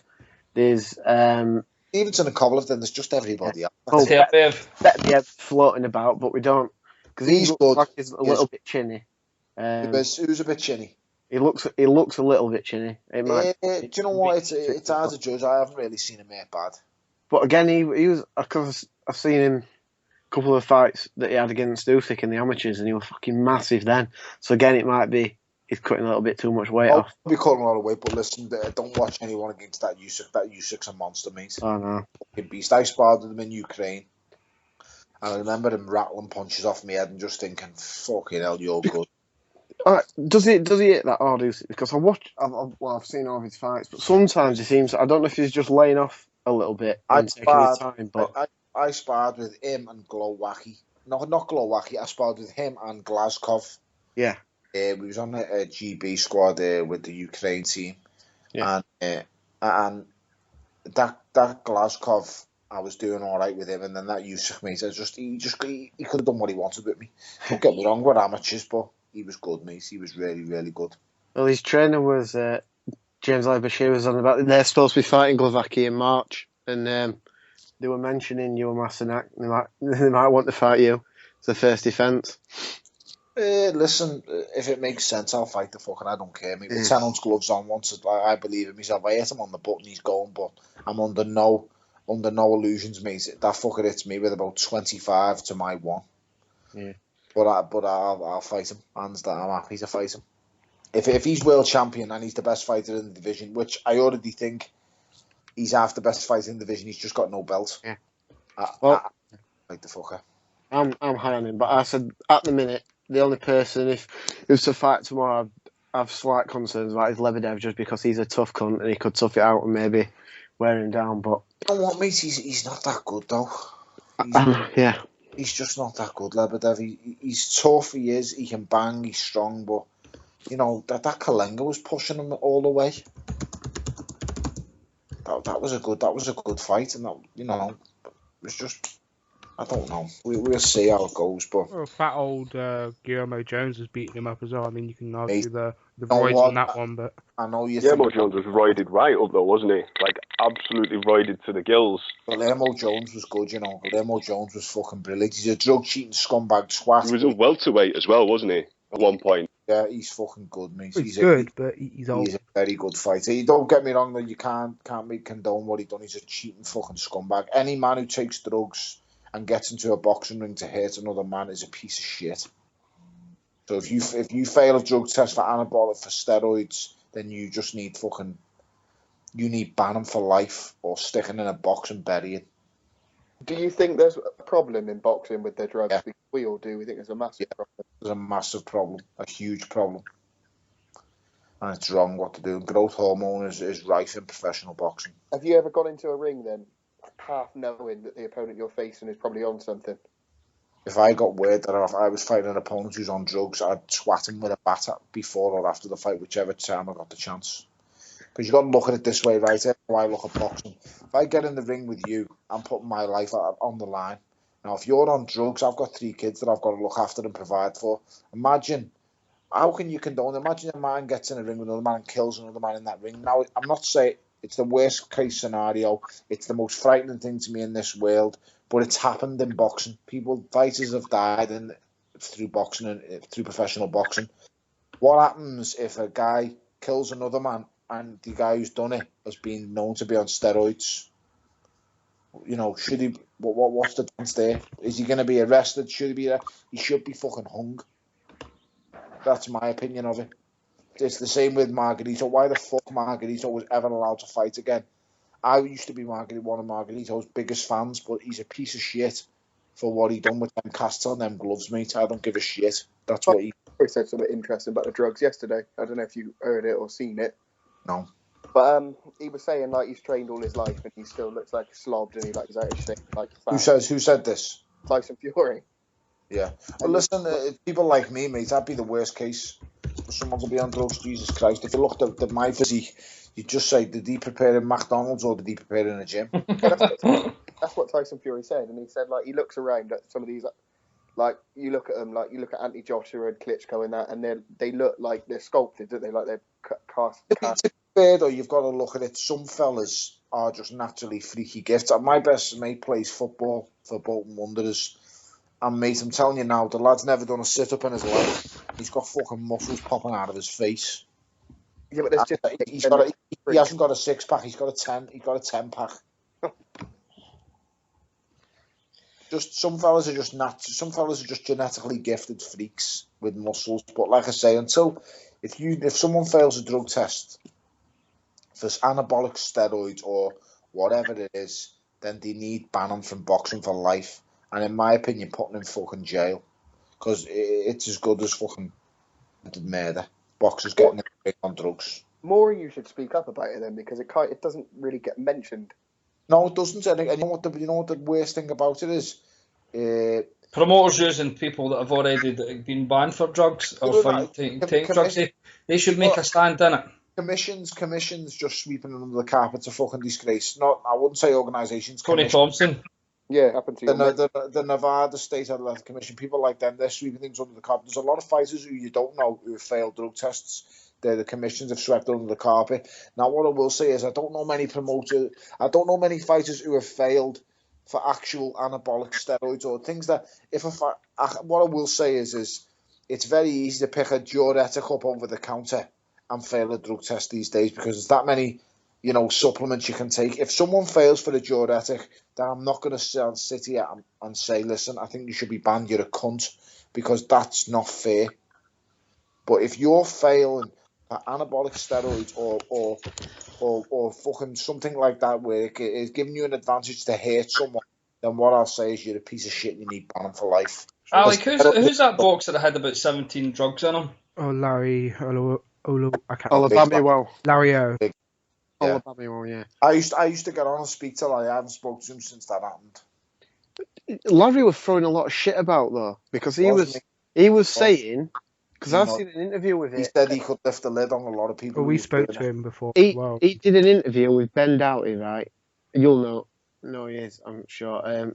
And he said that people had told him in the wild card that every single person who's walked through the door in that gym is on it. Everybody knows about it, and he can tell you specifically who the guy who's bringing it is. And he said at this point, it was a few years ago when he said it, he says the guy's still there, and he says it's not a secret. Everybody knows who walks in that gym. Is that the training conditioning coach that's back with Pacquiao? Well, Justin Fortune, aye. Obviously he got done for it, but I don't think at the time was when Freddie had kicked him out. But there's a few names being banned about that. Obviously we don't know. We don't know if he's just saying it. If Larry just seen that sort of stuff, you know what I mean? Unless you can't, So you got to be careful because you can't just throw the fucking. Exactly. You can't just throw it out there, but Well, I'm just on Twitter. I'll fucking accuse every cunt of everything. That's the thing. 'Cause but listen, like I say, I'll be very honest, mate. If some cunt fails a drug test for anabolic steroids, they need shooting. Thing is, you mentioned the diuretics not being as bad. I think they are just as bad because they're still giving you this edge. They're giving you this excuse that you don't have to make weight as much as you need to. I think that, and they're maskers as well. Obviously, they mask steroid use, so they could be. I agree with you on there. I do agree with you. Some of them do mask steroid abuse, but it's like I don't like if someone needs to fail for steroids, mate, and if you fail for steroids, then you bang to rights. I can't make the case. But you'd pretty much have to be a fucking idiot to fail for steroid tests these days. That's the issue with it, isn't it? I mean, the testing is ridiculous. It's so easy to pass. Yeah, it is.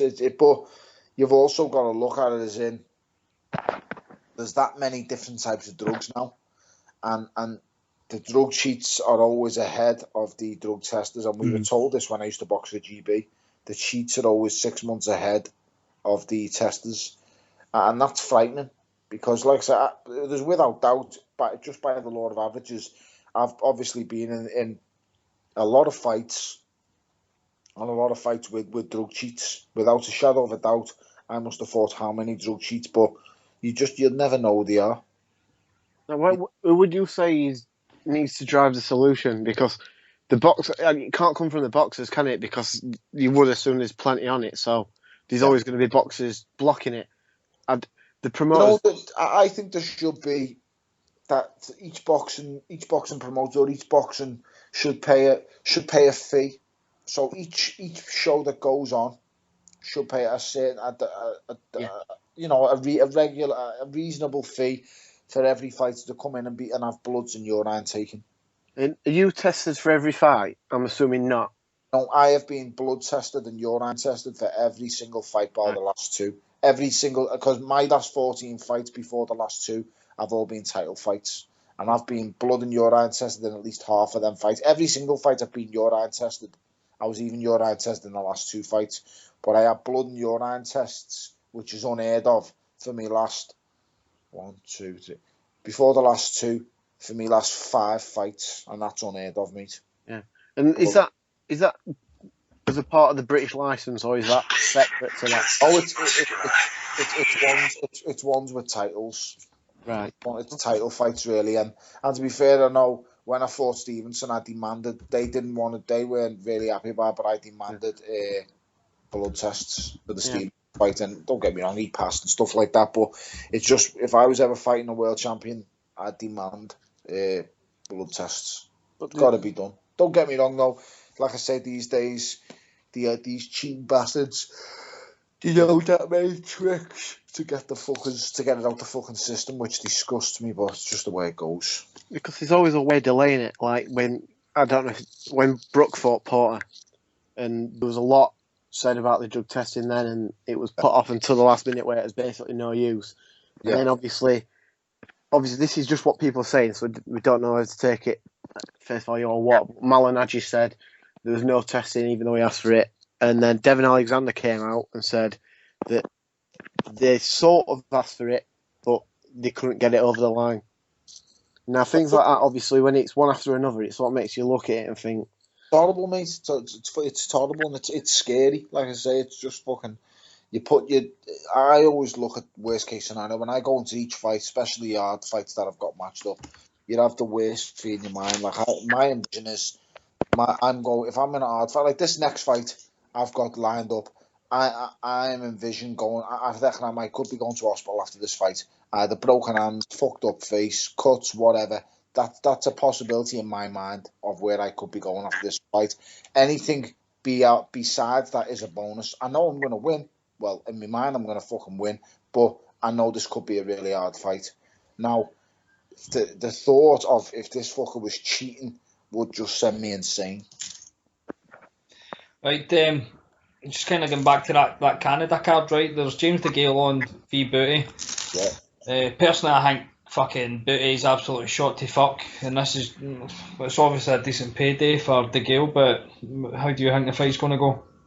I think Fauci did ruin Butte, and I've seen bad signs in the Gratiev fight since. He was gun shy in the Pascal. He didn't want to throw a punch with Pascal. No, he was gun shy in the Pascal fight. But then I thought Pascal was dreadful as well. I thought it was an absolute joke. I thought it was a silly fight. One of them wanted really hard to score because both was doing fuck all. I just think he is there for the taking. One thing I will say about Butte is I think Chunky beats him and stops him, but he's dangerous early doors. No matter how shot a fighter can be, one thing he'll never lose is the ability to be a puncher, and Butte is a puncher. So Chunky has to be careful early doors. If he does that, he stops him mid to late. Right, I'm just going to fire through these questions because we're kind of running on a bit. I talk some shite, mate. No, you're cool. Derry Matthews tweeted yesterday, well, it was announced yesterday that he's going to fight Terry Flanagan. Yeah. I mean, I actually fucking think that's a bit of a brutal fight for Derry, to be honest. It's a hard fight, innit? You know what I mean?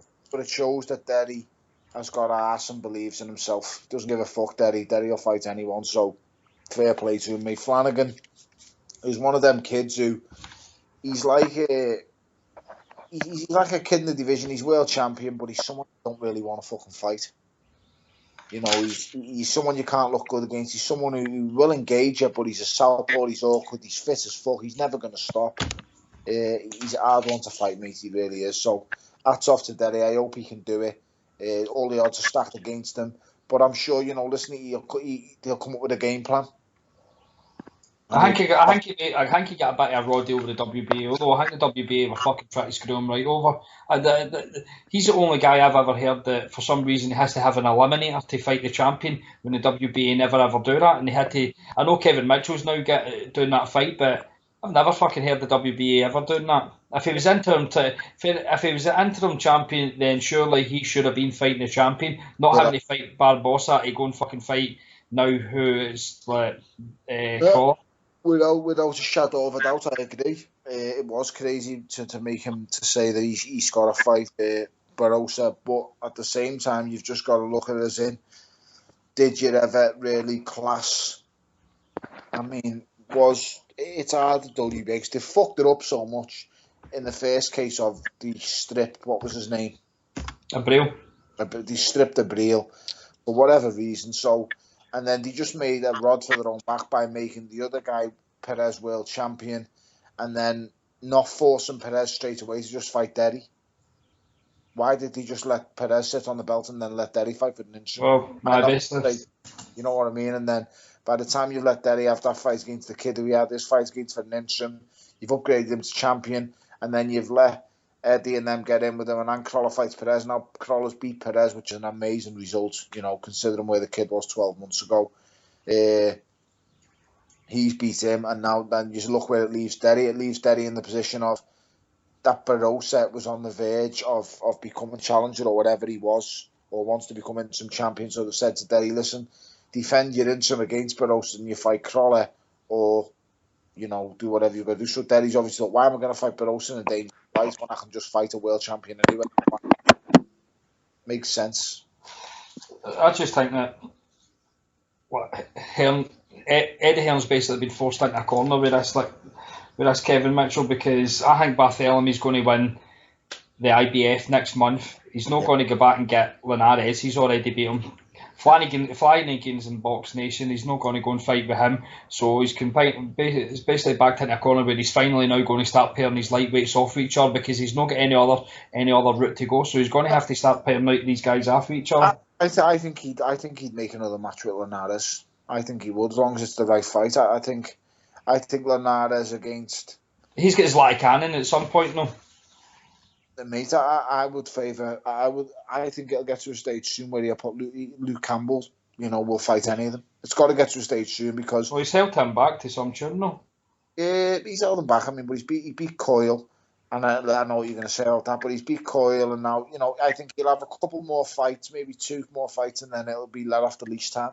Because at the end of the day, what are you going to gain out of? I think he's ready for go and get I don't know, the British title just so he can say that he's won it. Straight away go for the European. I've never seen the point of that now back fighting no mark. Well, that's it though. Like he should be in the same position as the likes of Verdejo, Lomachenko, and that. They should be like they I should don't be know fought. about Lomachenko. See, the thing that you've got to agree, there's reasons why the likes of your Rigondaus and your Lomachenkos take them routes. And I know, listen, it's sad to say this, but it's a fact. They bring nothing to the table. Now, I'm the biggest fan of boxing, but listen, there's a reason why Lomachenko and Rigondeaux have to fight for world titles within 5 or 6. Unfortunately, the recorder stopped recording during the interview with Tony for only a few brief seconds because basically I'm a fucking idiot and my computer slowed down. So we'll just jump straight back into it. You missed a couple of minutes. Nothing too important, I don't think. Enjoy. But at the same time, the guy's like an Olympic gold medalist, and he's been a pro. I know, I agree. A pro for a couple of years, and he's still not. Like, Scott Caldwell's British champion now. Come on, like, Luke Campbell should have been fighting for a belts. I agree, fully agree. What I will say is someone like a Lomachenko, once again, he's number one, he's a one-off. Number two, he's had how many pro fights, and the people can say what they want. That WSB is pro fights, in my opinion, because you're fighting 3-minute rounds, no tops, no head guards, taping on your bandages. The gloves are smaller. They have fucking wars and 5 3-minute rounds. For fuck's sake, I think I had to have 6 or 7 4-round fights because my contract was stated that when I went up to 6 rounds, I was getting a good amount of money. So I got kept on 4 rounds for ages. And you know, some of these WSB lads have had like 20 WSB bouts. They're pro fights, mate. So there's a reason why Lomachenko can just go into the pros and fuck everyone. Not just because he's shit hot and good, but he's basically already experienced professional boxing, just under a different kind of code. And like I say, mate, for me, someone like Luke Campbell probably could have had an 8-round fight to start with, then a 10-round fight, then a British title fight, his 3rd fight. But that's not what people want to do. Number one, he's got a trainer at hand who's a knowledgeable man and who wants to do what's best for his fighter. Number two, he wants him to learn the pro game, because I know what you're saying. Although I'm saying WSB is professional boxing, in reality, professional boxing's run it. The fundamentally, it's still the same. It's punching people in the fucking face with no top on, no vest on, no head guard. But ultimately, the way it's done is different. Professional boxing, them Grant gloves are different to anything you'll ever feel in an amateur game or top 10 gloves or whatever. And also, you know, the way you prepare, the way you train, the way things happen is a little bit different in the pros. Like I said, I never fought in that WSB to understand, but I did live in Sheffield and was on that GB squad, and I know they train as hard as pros. And being in that WSB is just like having pro fights, in my opinion. So once again, like I say, they've had pro fights whoever's been in that WSB, in my opinion. But someone like Luke Campbell needs a little bit more time, especially Luke Campbell, I'd say, because he was an amateur who was ingrained with the 4-2s and the point scoring system. So he did need time to adjust. Whereas someone like Lomachenko was the double Olympic champion, double world champion, triple fucking European gold medalist, then goes into the pro game on the back of being WSB world champion and 20 odd WSB fights.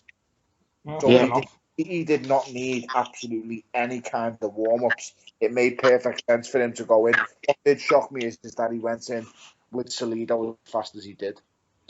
Yeah, because it's like with Shimmy. He never did the WSB, and he's not adapted whatsoever. He got rushed a bit too much and obviously got beat.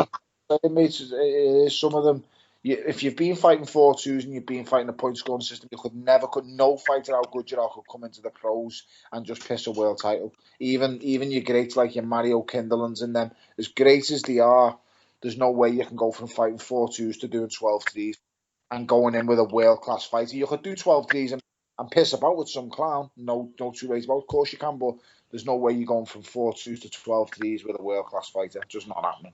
Fuck that Shimon, he robbed my boy, fucking Paddy Barnes. He's a cunt. Who did? Well, that other Chinese one, isn't he? Du Shiming. Right, I've only got a couple more questions and we can get you here, Tony. I'll just go to this one. Dave Caldwell. What was the reason why you actually went to Dave Caldwell? Well, why did you change trainers? After when I moved up to cruiserweight, my trainer was getting on a little bit in age, and I just thought I needed a change after the Stevenson fight. Now I didn't blame him whatsoever because ultimately the results rest on me. But I needed a bit of a change. I've got all the respect in the world for my amateur coach. He's a fantastic coach, but being at a heavier weight now, I just needed someone who just could do the things with me. And I've known Dave for a long, long time.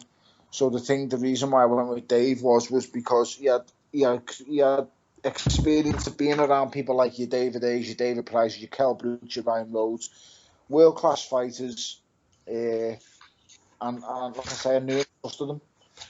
So a few trainers come to me after the Stevenson fight, to be fair, and it could have been any of them, and they were good trainers as well, renowned trainers. But I just thought, I want to get out of Liverpool like I've always done, and just I thought Dave was a good choice, mate, and I really do believe he's been a brilliant choice. He's a brilliant, fantastic coach, technically outstanding. He's very, very driven, pushes me to the limit every bastard day in that gym, and he leaves no stones left unturned. I already prepared diligently anyway. I prepared really hard, to be fair. Like I say, I'm not very talented, but I'm a determined, stubborn fucker who'll never give in, and Dave's kind of mentality bodes well with mine. See, when we interviewed him, I might have came across a wee bit ignorant because I turned around and says I feel as if he's only kind of getting the credit now. Which is not really fair. It's wrong. Which was the exact reply that he came out with, because he basically likes Ryan Rhodes and the work that he's done for years. But I was just basically saying, like, Jimmy McDonald's getting some amount of exposure now, and it feels as if he's just kind of getting the same sort of credit as a trainer because of this. Yeah, it is. You know what, mate? He is a really, really good trainer. He's a really good coach. And you'll see it so much more with fighters like who say. So, did you see Gavin McDonald's last performance? Now, mate, he was fucking brilliant. Gavin McDonald's first performance was better than Jamie McDonald's first performance with him, and my first performance under Dave, because he had a little bit longer time with Dave to adjust to his training methods, and he'd done everything that Dave had worked on. Like, I've never seen such a transformation in a fight. Gavin McDonald, the fella who used to fight, come in with his chin in the air and just trade all night and fight on mad work rate. That last fight he had, he was using a jab with head movement, lateral movement, going to the body, going to the head, mixing it up. He looked like a fucking old school fighter who'd know the game inside out. I swear to God, you can't understand how the McDonald brothers used to train. Now, I'm not going to go on and tell you the length it used to go to, but what I will say is their trainer used to tell them, now, I shit you not, their trainer used to say to them, have a guess what he'd tell them to eat on the day of a fight. I'd like you to have a guessy. Advice you used to have. Yeah, on the day of a fight. What do you think? Steak. A kebab. If you were going to fight right, what would you say the most healthiest nutritious? Your sound's going a bit funny there, Tony, mate. I know that, but you know what? Can you hear me? Hold on. Can you hear me, boys? Aye. Yeah. Bit crackly. Right. Go on. If you were going to have a fight, what is the best nutritional thing you could eat to give you energy to have a fight?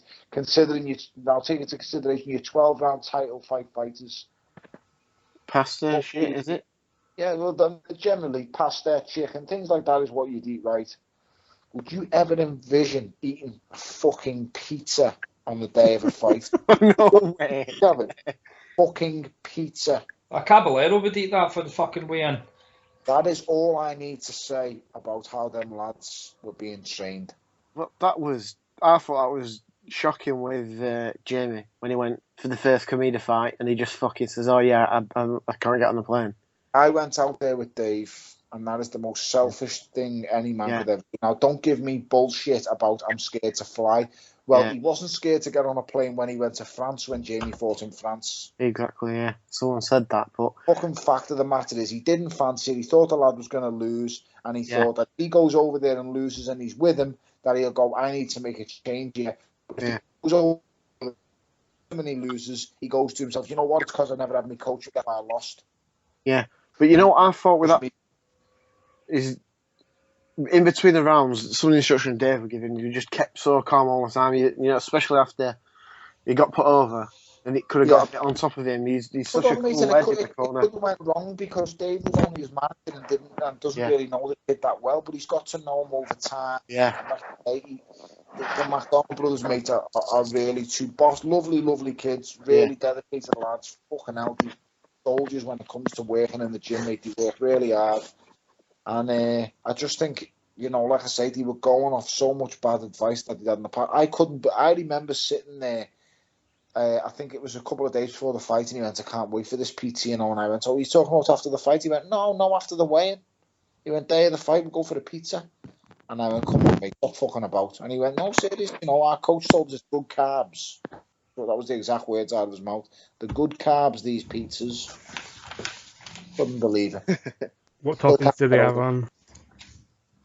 Telling you. So, Alex? Say that again. Never mind, carry on. Right.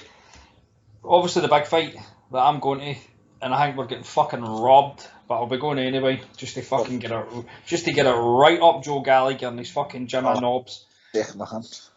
Frampton, Quigg. Yes. Basically, that was one of the questions that get sent in as well. Who do you think is going to win?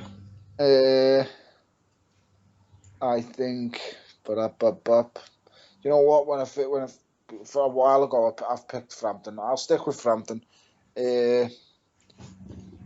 Basically, for the reasons, I think Scott Quigg's been making super bantamweight meat since he was a kid, and I just think at that weight, when they go on, listen, he is one of the most dedicated people I've ever known in boxing. And the only thing that sways me a little bit, that makes me worry, that makes me think now that it's a bit closer and it could go either way, is the fact that we're seeing Carl react the other day.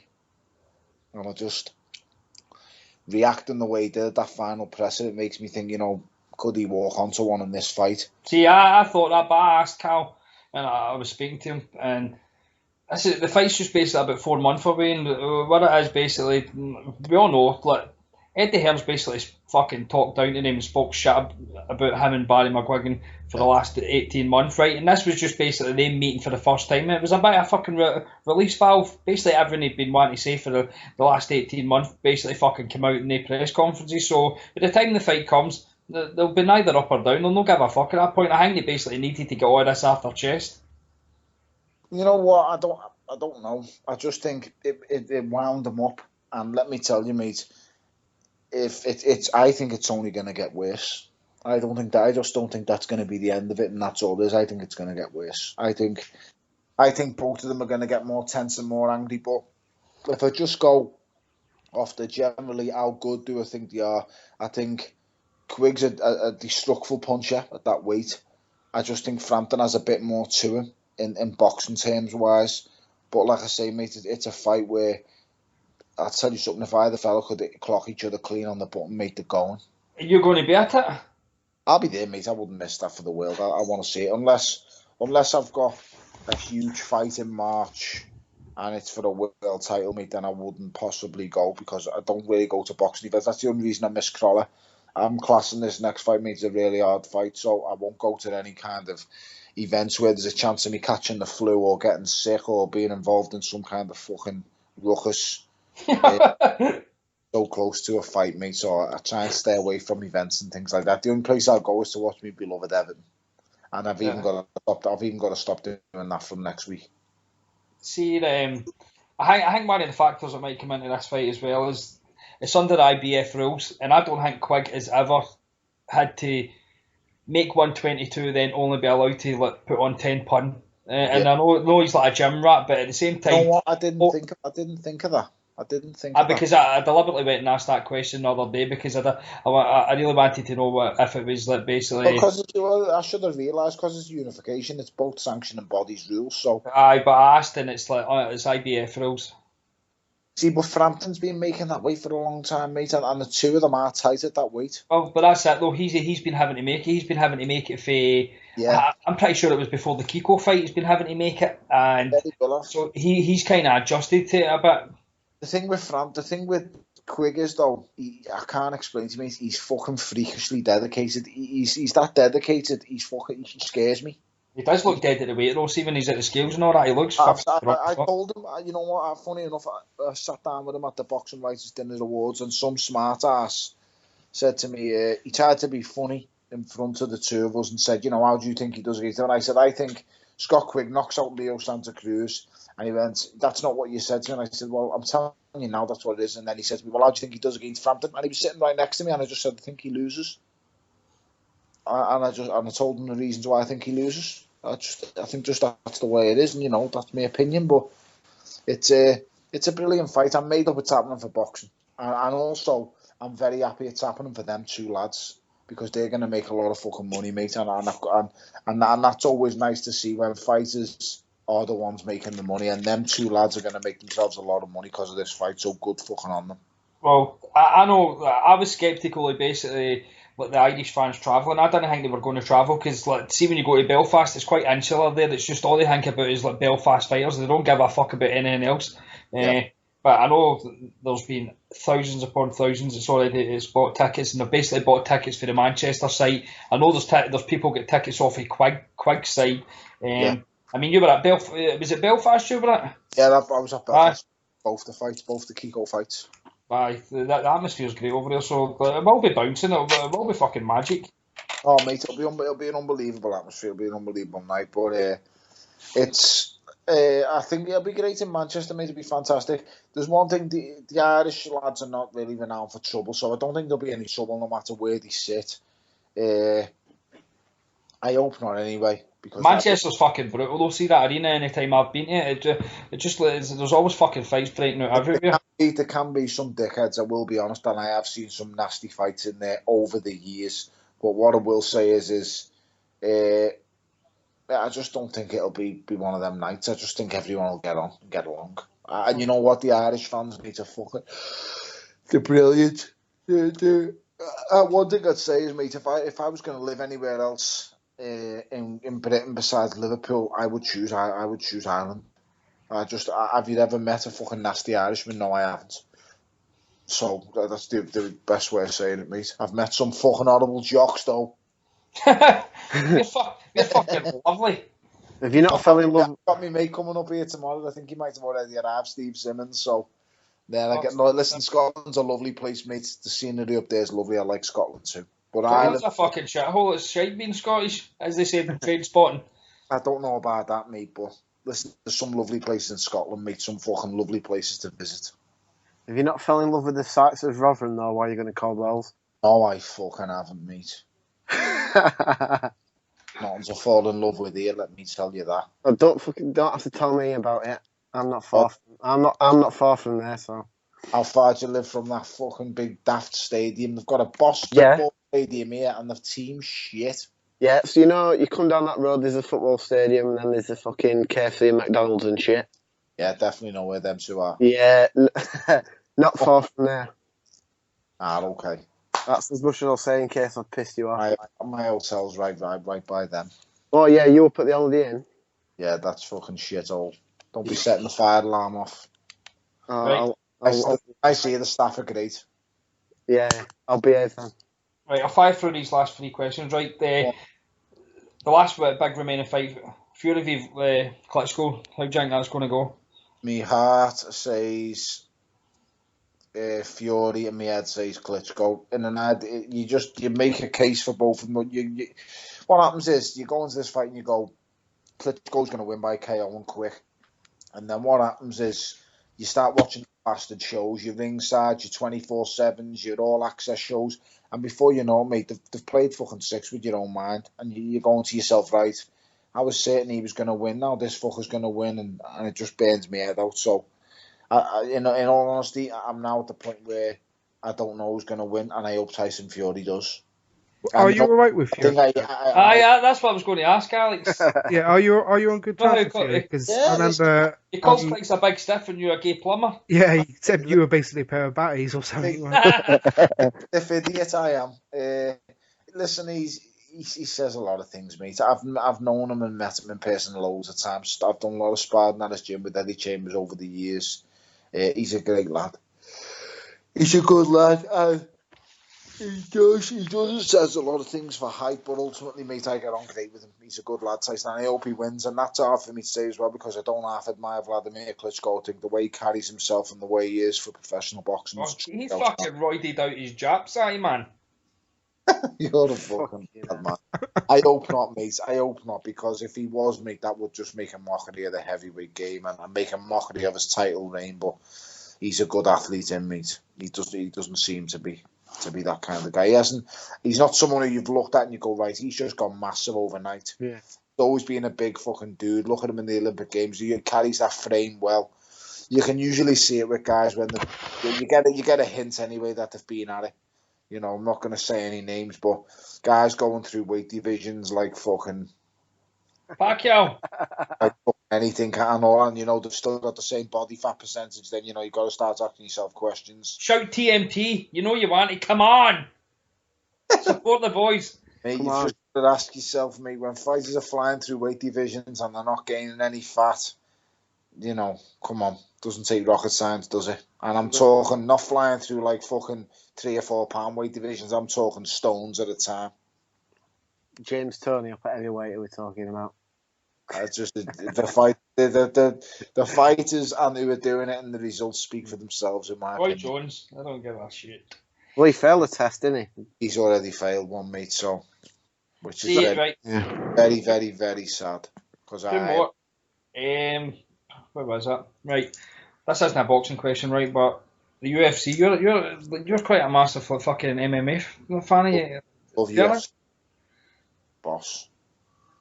What about Ronda Rousey? I don't think there's fucking any country's been as happy as it was when she fucking lost. Boxing fans went absolutely apeshit. It's fucking harsh, innit? You know what I mean? 1 minute she's the fucking queen of the world, and the next minute she's getting laughed at. It's fucking sad, but ultimately, you know, she doesn't help herself, does she, with the antics? Then again, you know, people will say the same. I don't help myself with my fucking antics when I get leathered, so...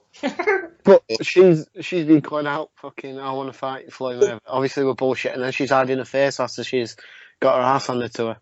She could never have come out and talked about Mayweather. That's just stupid. Yeah. But listen, she's trying to make a massive name for herself and make herself a huge marketable commodity. So by saying Floyd Mayweather, she's got herself an awful lot of attention. If she beats Holly, if she beats that home girl, what she's going to then start shouting is, well, I've beat the best woman in boxing now. I want to fight the best man now. You know, you just don't know what she's going to say next. But she was unlucky. It happens. Listen, to fight at the end of the day, and when you come into the fight, it's 50-50 when you start throwing them gloves. She said she'd beat Cain Velasquez.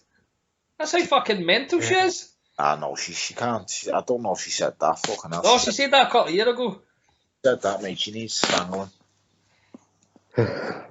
Right, and finally, it would be a wee bit fucking remiss of me not to just mention the boxing asylum. I know that you've got a bit a bit of grief. Alex is like fucking one of the hosts of the boxing asylum. Okay, so what's the boxing asylum? You've seen that before. No, I know that's what we're talking on now, but what you want to ask, or what do you want to say? I don't know, just basically they're the ones that come out with a Bellew of the week. Are they worth a carrot or not? About that Bellewism and Bellew of the week. So what's the Bellew of the week this week? What, who won Bellew of the week this week? I can't remember who won it last week. It's basically Sky Boxing. Sky Boxing has fucking won it for the last 3 weeks because every time they post something on Sky, they fucked it up. And somebody called, what was it, Crawler, light heavyweight champion, and that was on Talk Sports. Aye, did you hear that? Aye, that was fucking that moose, the big stupid cunt. Oh, but I thought I would just mention the boxer Sam. I tell them I was going to mention them. Tell them I said alone to kiss my nuts. I'm going to fucking keep that for my intro. But that's everything. To Paul Webb. Press past Paul. He's a fucking cunt. See when you're at the fight in Manchester in February. See when you see some cunt first class box.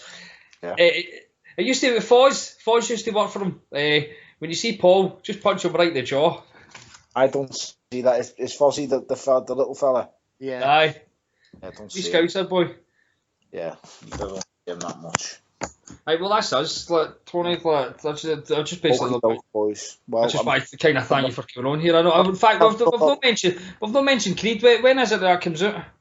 Creed comes out Today, it came out today in the USA, in the States, and it comes out here on the week commencing the 12th to the 15th of January. So you'll be doing the premieres and things like that? Yeah, mate, I have to do premieres and shit like that over this side. I should have went over to LA for the premiere, mate, but I just couldn't go because, listen, I'm a boxer first and foremost, and regardless of what people think, I am not a fucking movie star. I'm far from it. Cool. Obviously, if you need any major press covering that, you'll have to get Next Big Pod down. What a press Get me pass down to slag. the next podcast. Whatever you need, then give me a shout in the future. Right, thanks a lot Yeah, for coming nice on. one, Tony. fella. Great. Again now, so I've added you or whatever it takes. Just give me a shout when you need it, boys. Right, no Brilliant. problem. Cheers for that, Tommy. Right, Boys, thanks a lot. have a good Good luck. weekend. Ta-ra.